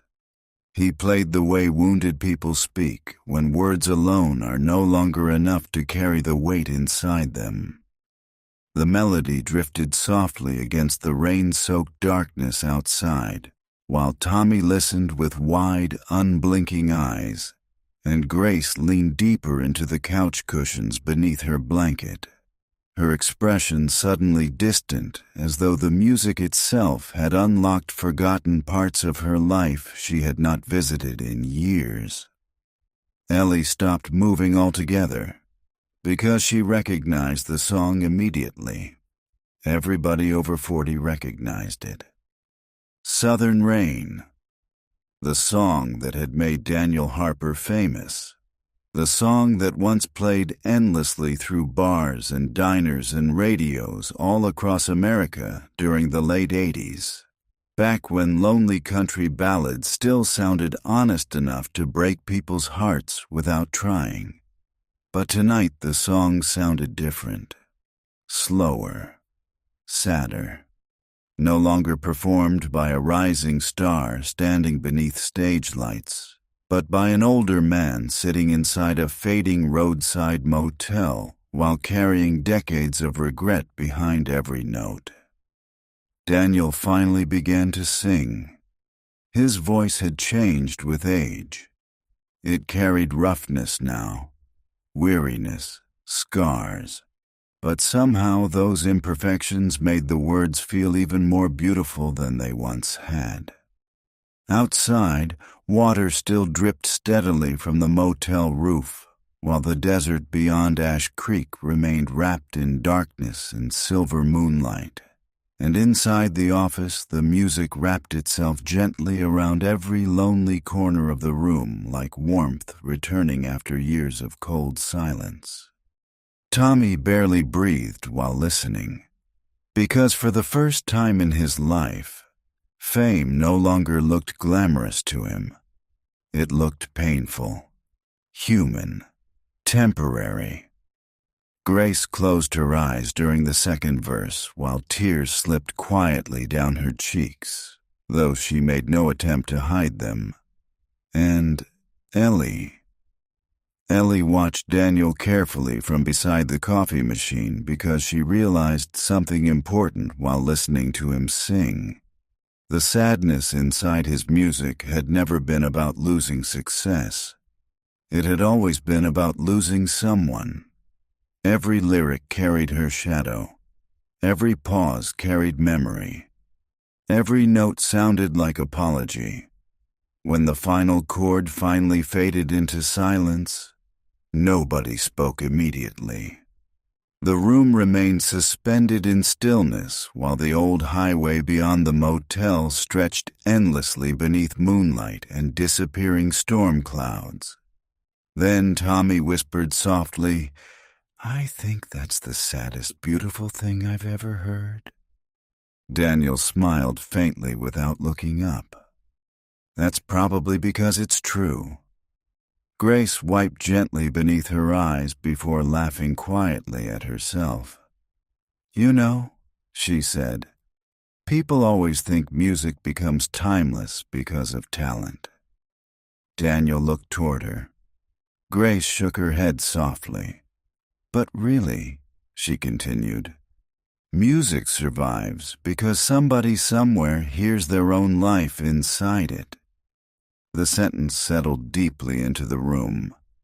Daniel stared silently at the guitar resting across his lap while his thumb moved absently across the strings. Then Ellie noticed something small. Daniel's hand had drifted unconsciously toward the pocket of his jacket hanging beside the chair. Slowly, carefully, he reached inside and removed something silver. A wedding ring. Old. Scratched. Worn smooth with time. The office grew quieter still. Daniel stared at the ring for several long seconds beneath the soft motel lights, while rainwater continued dripping outside in slow, rhythmic patterns against the pavement. Tommy looked away instinctively, sensing the moment had become too personal to witness directly. But Ellie understood immediately. Some losses never stopped echoing, no matter how many years passed. Daniel rolled the ring gently between his fingers before speaking so quietly the words almost disappeared beneath the sound of dripping rain. She used to love this song before anybody else knew it existed. Grace watched him carefully. Was she the one in the photograph? Daniel froze. Not dramatically. Just enough for silence to answer before words ever could. And somewhere beyond the motel windows, another distant storm flickered silently across the dark Arizona horizon. Morning arrived quietly over Sunset Pines Motel after the storm, carrying with it the kind of cool desert air that only appeared a few times each year after heavy rain had washed months of dust from the highways, rooftops, and tired old motel signs scattered across forgotten corners of Arizona. The entire world outside seemed softer somehow. Rainwater still clung to the flower pots lining the motel walkway, while puddles reflected pale early sunlight beneath the fading neon glow of the sign overhead and the desert beyond. Ash Creek smelled rich with wet earth, creosote bushes, damp wood, and distant sage carried gently through the breeze drifting across the empty highway. For the first time in days, the sky looked clean. Not empty, not lonely, just still. Inside the motel office, Ellie stood alone behind the front desk, holding a warm coffee mug between both hands, while the old radio played softly in the background, its familiar crackling static somehow comforting in the fragile silence left behind after the storm. The others were still asleep. Tommy had finally fallen asleep in the chair near the office window sometime close to dawn. Grace rested quietly in room 3 after stubbornly insisting she did not need a hospital despite everybody's concern. And Daniel had disappeared outside sometime before sunrise, carrying his guitar and a cigarette he never actually smoked, choosing instead to sit alone beside the edge of the highway, watching the desert wake beneath pale morning light. Ellie understood that kind of solitude. Some grief only loosened its grip when surrounded by silence. She slowly walked toward the back shelf behind the register where Walter's notebooks remained stacked neatly beside old guest records and faded receipts from decades earlier, each leather-bound journal carrying years of observations written carefully in Walter's patient handwriting. Walter had always written things down, not because he feared forgetting, but because he believed ordinary lives deserved witnesses too. Ellie selected one of the older notebooks carefully and carried it toward the office couch before sitting beneath the weak golden sunlight spilling through the front window. Outside, a truck rolled slowly past the motel without stopping. The highway kept moving. It always did. Ellie opened the notebook gently. The pages smelled faintly of dust, coffee, and old paper warmed by years of desert summers. Walter's handwriting stretched steadily across every page in neat, careful lines, filled with observations about travelers who had briefly passed through Sunset Pines Motel before continuing toward lives Walter would never fully know. But somehow, he had understood them anyway. Ellie smiled faintly while reading one entry aloud beneath her breath. Truck driver from Missouri cried while eating peach pie because his daughter stopped speaking to him 3 years ago, and he still sends birthday cards she never answers. A few pages later, young newlyweds from Texas argued for 2 hours over directions, but held hands the entire time. And another.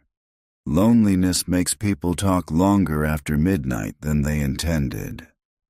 Ellie's smile softened painfully.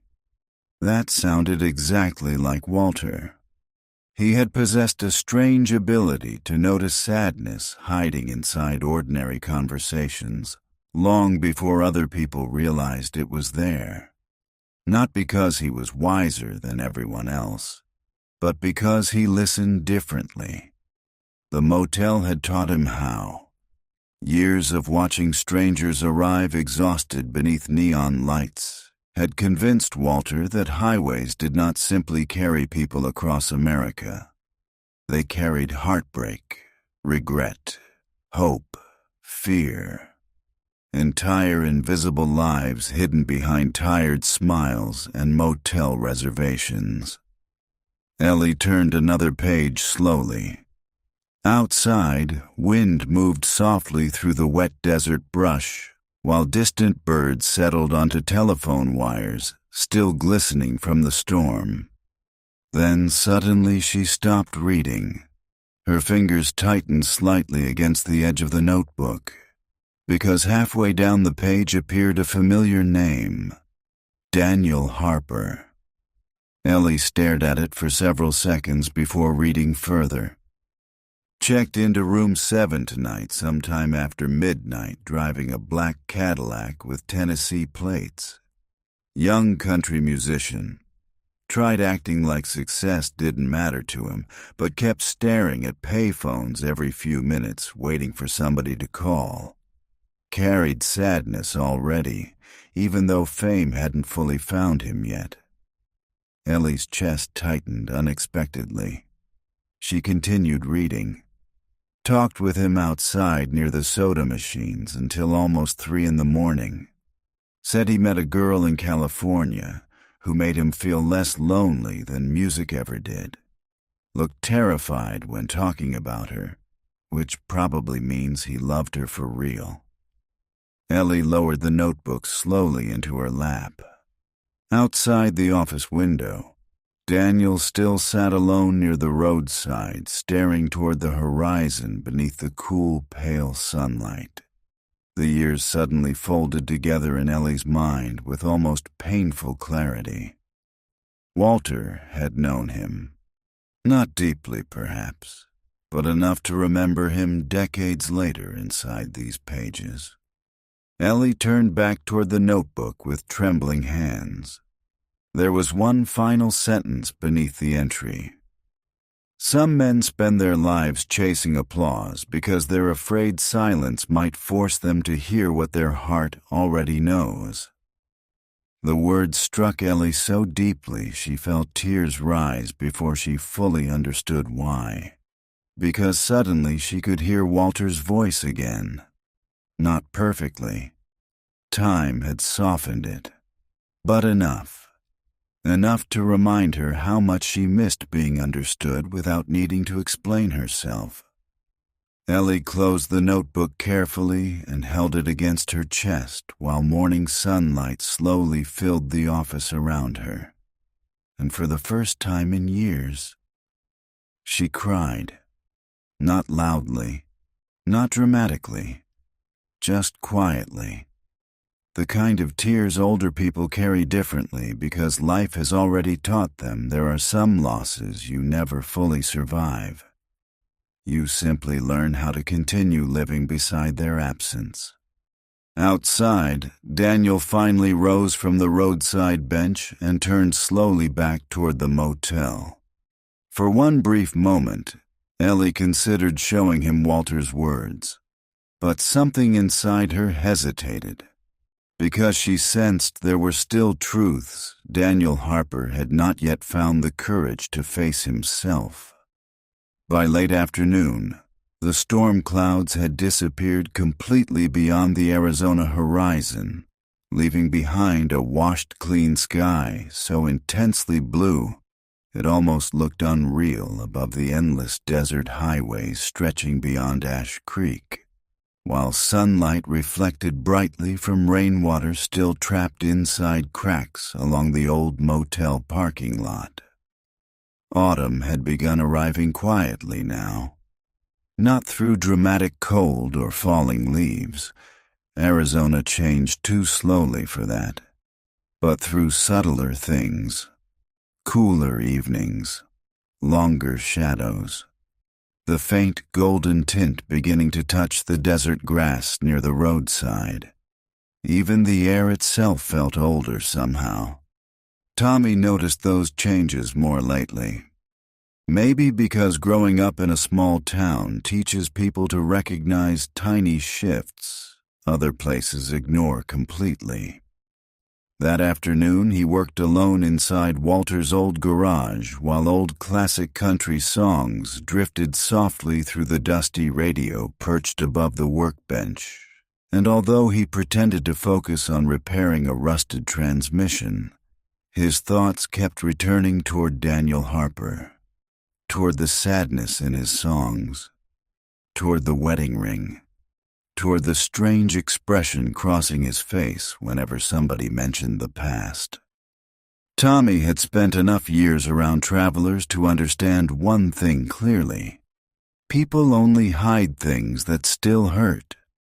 The garage smelled of gasoline, rain-damp concrete, machine oil, and warm metal baking beneath afternoon heat, while dust floated lazily through golden sunlight pouring across the floor from the open garage doors.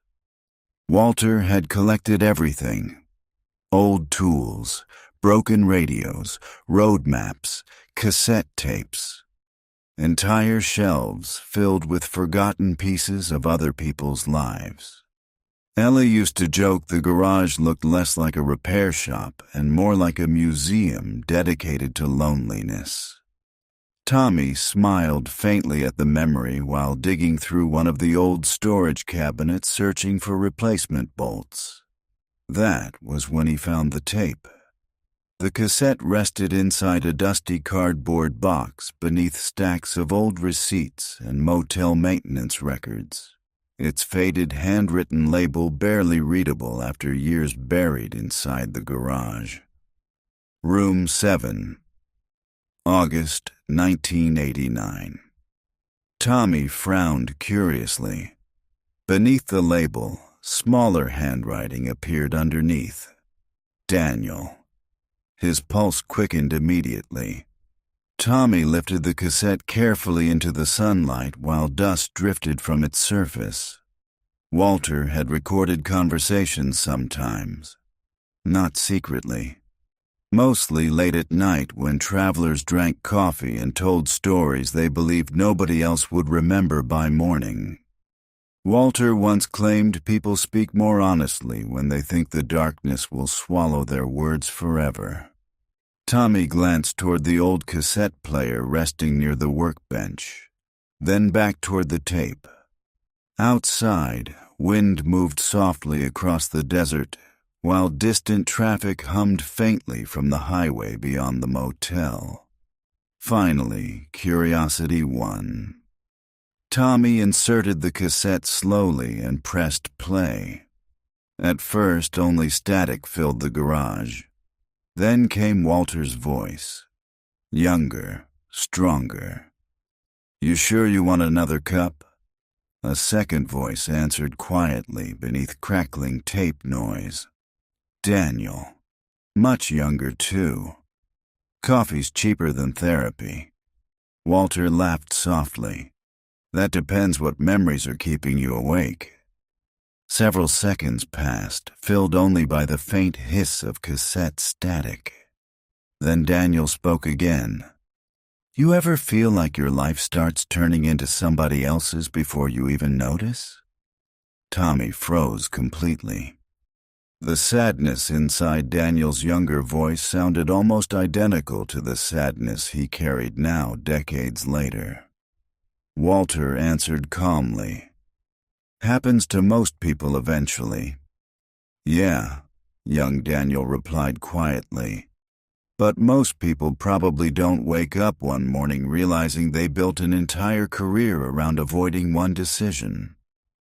Tommy leaned closer toward the cassette player while afternoon sunlight stretched longer across the garage floor.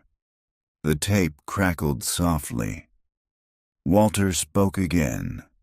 "You love her?" A long silence followed. Then finally, "More than music."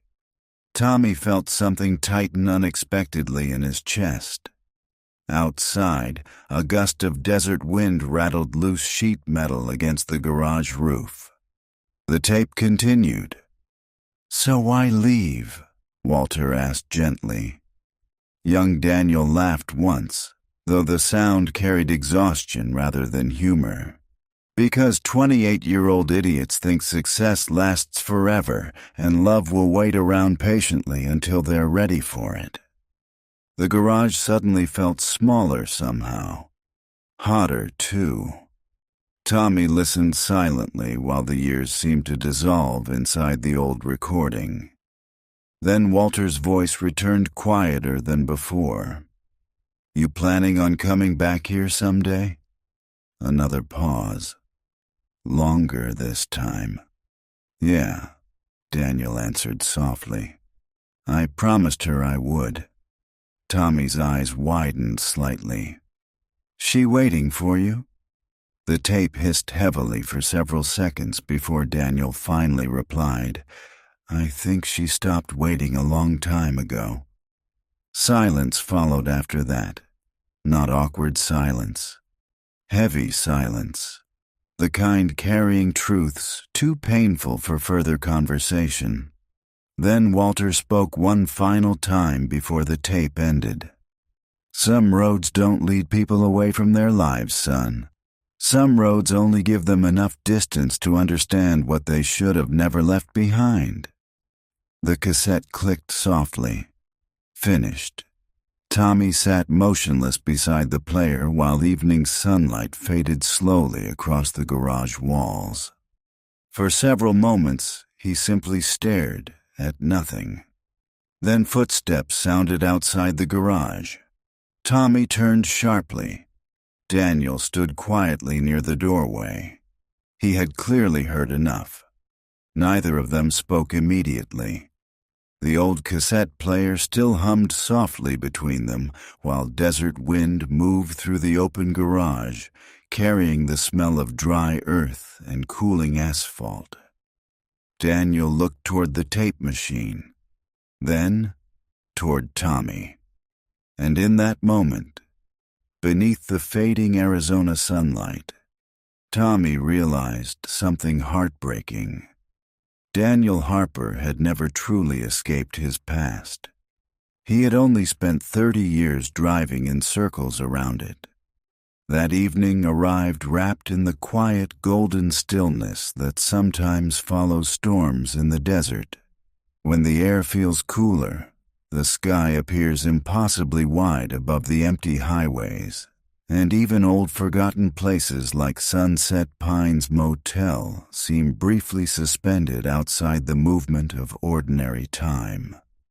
The puddles left behind by the rain reflected the motel's fading neon sign in trembling shades of red and pink, while long autumn shadows stretched across the cracked parking lot. And somewhere beyond Ash Creek, the last sunlight of the day melted slowly into the mountains like embers fading inside a dying fire. For the first time in many years, Ellie found herself dreading the future a little less. Not because her loneliness had disappeared. Loneliness never vanished completely at her age. It simply changed shape. But over the past few days, the motel had begun feeling alive again in ways she had almost forgotten were possible. Voices filled the office at night. Coffee disappeared faster. Music drifted softly through open windows. And somehow the silence that had haunted Sunset Pines Motel since Walter's death no longer felt quite so heavy. Tommy spent most of the evening repairing one of the motel's broken lawn chairs beside the office, while Grace sat nearby wrapped in a thick sweater despite the mild temperature. Her Polaroid photographs spread carefully across the table beside her like fragments of memory, rescued from disappearing forever. Daniel remained quieter than usual after the discovery of Walter's cassette tape earlier that afternoon, though something inside him had shifted since hearing his younger voice trapped inside that old recording. As if 30 years of distance had suddenly collapsed and forced him to confront the man he once believed he would become. Nobody mentioned the tape directly. Not yet. Some truths needed darkness before they could finally speak out loud. By nightfall, the desert sky had turned deep blue-black above the motel, while stars emerged one by one across the horizon with startling clarity. Untouched by city lights or noise or urgency, and the neon sign buzzed softly overhead while warm yellow light spilled from the office windows onto the damp pavement below. Grace lifted her camera slowly. "Don't move," she said softly. Tommy groaned dramatically. "You've photographed this motel like 400 times already." Grace smiled faintly without lowering the camera. "Yes," she replied, "but tonight, everybody finally looks like they belong here." The photograph snapped. For several seconds, nobody spoke afterward.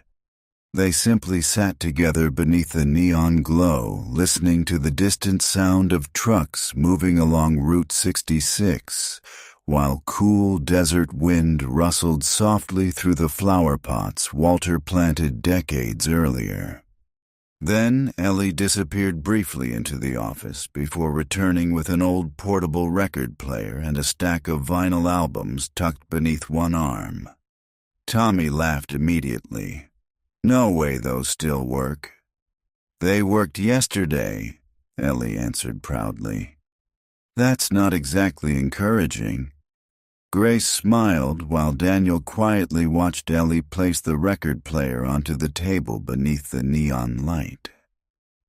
"Walter used to play these outside during slow nights," Ellie explained softly while carefully lowering the needle onto an old vinyl record. "Said music sounded better under open skies." Static crackled softly. Then slow, warm country music drifted gently through the parking lot. Everything about the moment felt strangely fragile, like one of Grace's photographs. Temporary, beautiful, already becoming memory while it was still happening. Tommy leaned back in his chair, staring toward the endless highway beyond the motel. "You ever think about how weird life is?" he asked quietly. "I mean, a week ago I thought this place was the saddest spot in Arizona." Grace smiled faintly. "And now?" Tommy looked around slowly. The neon sign, the music, the people, the desert stars overhead. "Now it kind of feels like home." The sentence settled softly over the group. Daniel lowered his eyes immediately. Ellie noticed. She noticed everything. Grace took another sip of coffee before speaking carefully into the night air. "You know," she said quietly, "most people spend their whole lives trying to avoid becoming lonely. But the truth is, loneliness isn't what breaks people." She paused softly. "It's feeling unseen." Nobody interrupted, because everybody sitting beneath that neon sign understood exactly what she meant. Daniel stared toward the dark highway. "For a long time," he admitted quietly, "I thought success would solve that feeling." Tommy looked toward him. "Did it?" Daniel smiled sadly. "For a little while," he answered. "Crowds make loneliness quieter. But eventually, the noise fades." The wind moved softly across the parking lot, while distant train horns echoed faintly through the desert darkness. Grace looked toward Daniel carefully. "And what happens after the noise fades?" For several seconds, Daniel said nothing. Then finally, he whispered, "You start hearing all the things you spent years trying to outrun." The music continued spinning softly through the old record player while Ellie watched Daniel beneath the neon glow and realized something important. The man sitting beside them no longer looked like somebody hiding from his past. He looked like somebody exhausted from carrying it alone. Daniel slowly reached into his jacket pocket. The wedding ring appeared again beneath the motel lights. He rolled it gently between his fingers while staring somewhere far beyond the highway. Then finally, after a silence so long even the wind seemed to pause around them, he spoke words nobody there expected to hear. "I think," he said quietly, "it's finally time I tell you what really happened." And beneath the glowing neon sign of Sunset Pines Motel, every lonely road that had carried Daniel Harper across America for the last 30 years finally began leading him back toward the truth. The night grew quieter after Daniel spoke those words, as though even the desert itself understood that certain confessions demanded stillness before they could finally rise into the open air after years spent buried beneath regret, silence, and distance. The record player continued spinning softly beside the office door while old country music drifted through the parking lot beneath the fading neon glow. But nobody paid attention to the music anymore. All eyes rested on Daniel. He sat motionless beneath the sign with the wedding ring balanced carefully between his fingers, while cool autumn wind moved softly across the motel walkway, carrying the smell of damp asphalt, desert sage, and distant wood smoke from somewhere deeper inside Ash Creek. For several moments he said nothing at all, and somehow the silence itself felt heavier than words. Then finally he exhaled slowly and looked toward the endless highway stretching beyond the motel. "Her name was Caroline," he said quietly. The name lingered gently in the night air. Not dramatic, not theatrical, just heartbreakingly human. Daniel smiled faintly, though sadness shadowed every inch of it. "She hated Nashville the first time I took her there," he admitted. "Said the whole city smelled like cigarette smoke and fake promises." Tommy leaned forward quietly while Grace lowered her camera completely for once, understanding instinctively that this moment deserved memory more than photographs. Daniel continued staring toward the road while speaking, almost as if the darkness itself made honesty easier. "I met her in California back in '87, he said softly. "I was playing small bars then. Nobody knew my name yet. We drove halfway across the country together with $70, a broken radio, and this ridiculous belief that life was about to become something extraordinary." Ellie smiled sadly. "Because all young love begins that way." Daniel's voice lowered further. "And, for a while, it actually was extraordinary." The desert wind rustled softly around them while the old motel sign buzzed overhead. Daniel looked down at the ring in his hand. "Then the songs started getting attention," he continued. "Record labels called, tours got bigger, everything moved faster." He paused briefly. "And somewhere along the way, I convinced myself success was temporary, but love would wait." Grace closed her eyes gently. "Because older people understand exactly how dangerous that kind of thinking becomes." Daniel laughed quietly then, though the sound carried no joy at all. "Funny thing about ambition," he whispered. "Nobody tells you how lonely it gets once you finally reach the place you thought would make you happy." Far out on the highway, headlights drifted silently through the darkness before disappearing beyond the mountains. Daniel watched them fade. "She asked me not to leave once," he admitted softly. "Right here, actually. in this motel parking lot. Ellie's chest tightened.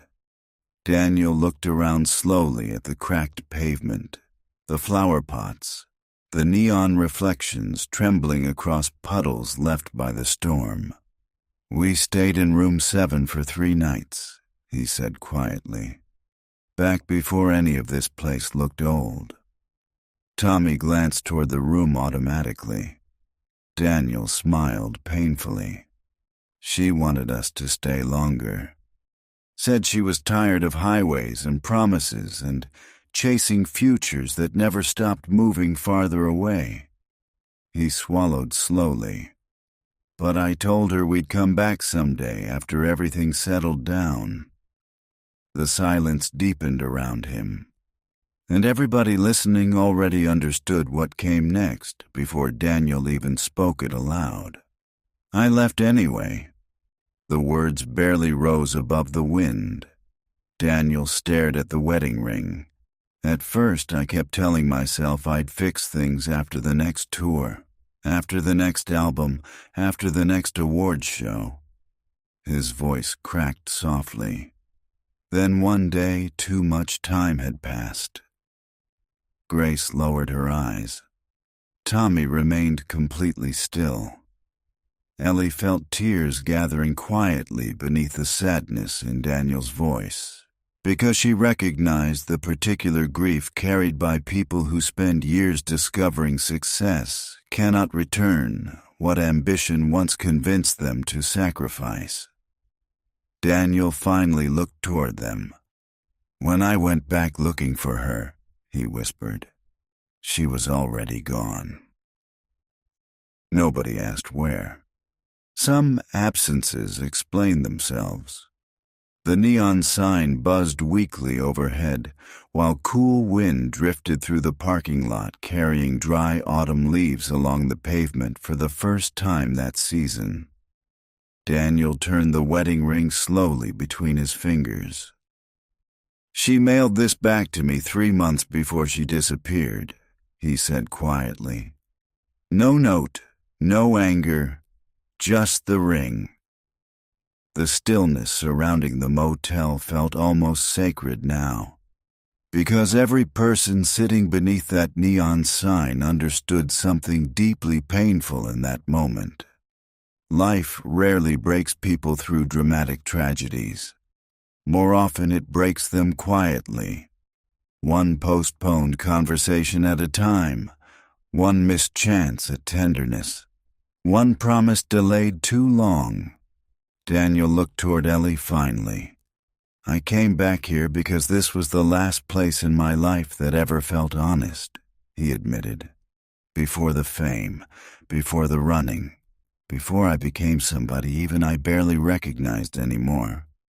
Ellie held his gaze gently, and then, in the softest voice imaginable, she answered, "Maybe that's because this place remembers who you were before you forgot yourself." Daniel stared at her silently. The sentence hit him harder than any applause ever had.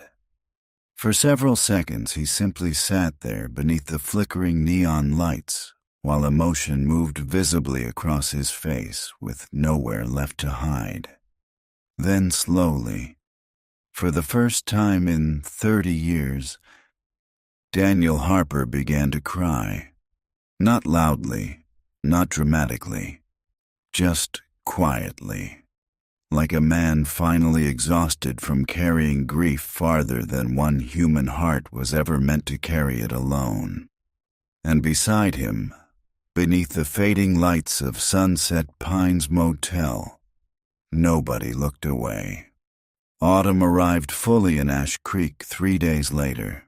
Not suddenly, not with dramatic storms or freezing temperatures, but through quieter changes. Only people who spent their lives in small towns ever truly noticed.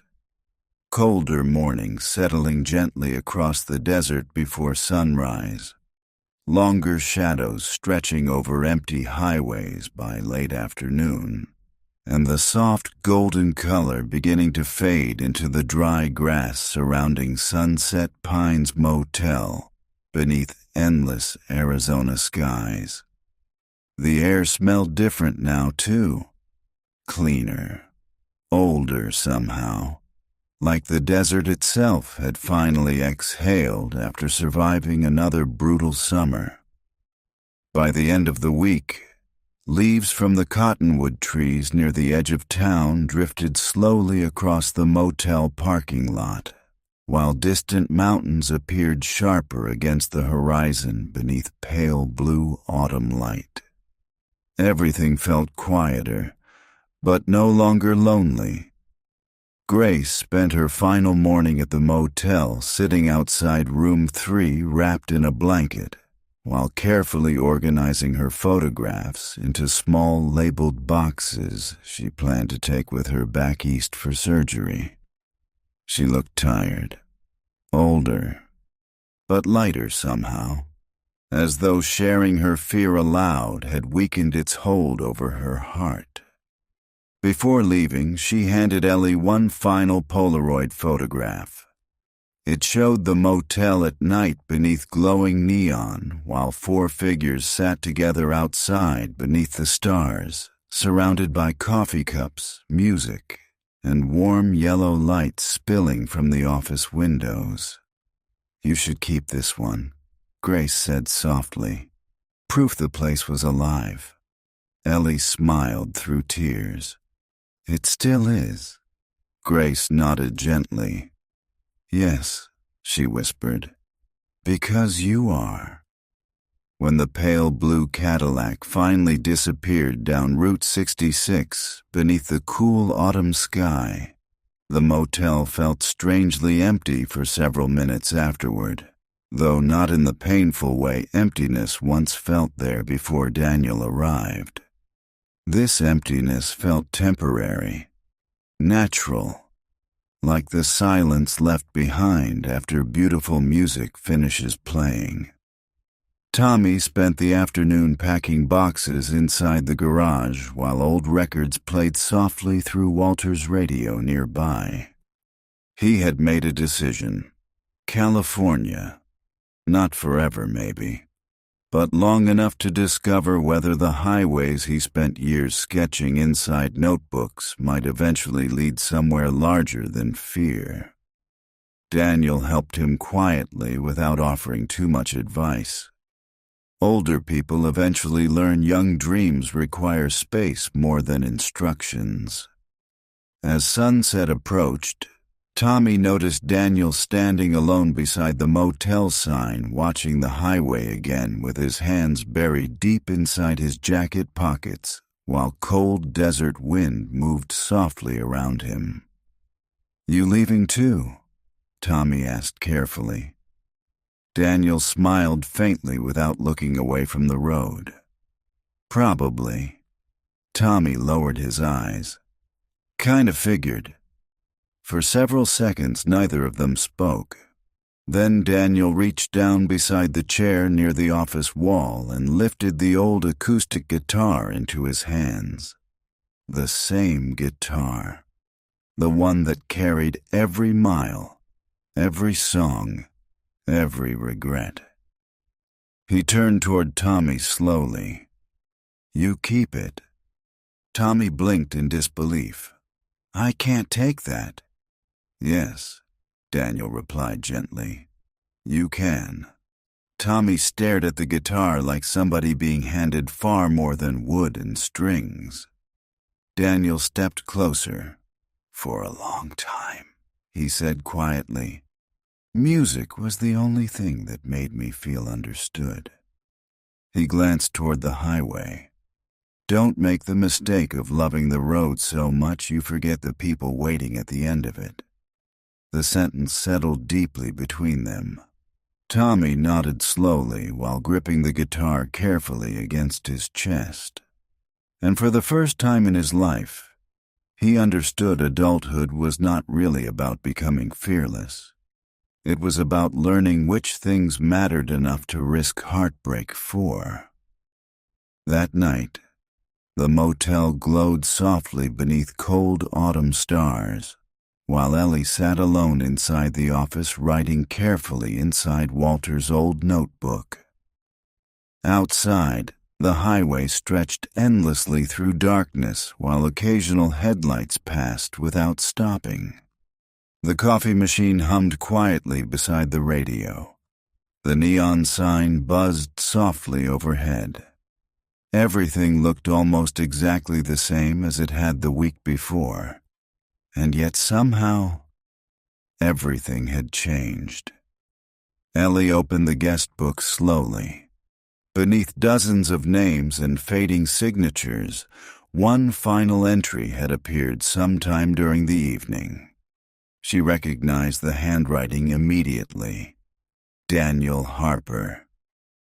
Her eyes moved lower. Underneath the signature, only one sentence had been written. Some places don't save people by asking them to stay, only by reminding them who they were before they got lost. Ellie stared at the words for a long time while emotion rose quietly inside her chest. Then she looked toward the parking lot outside. Daniel's Buick was gone.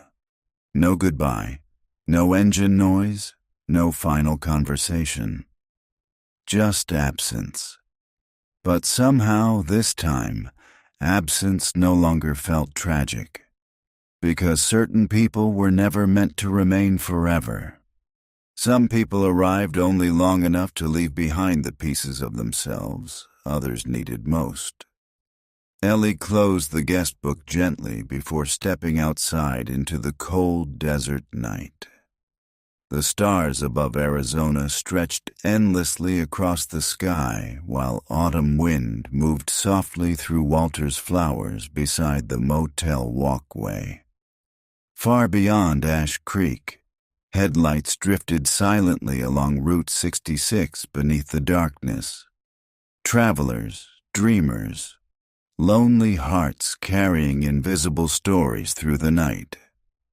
And there, beside the endless highway beneath flickering red neon, Sunset Pines Motel continued glowing softly against the desert darkness like a forgotten memory refusing to disappear. The light stayed on long after midnight, just in case somebody else needed a place to stop before finding their way home.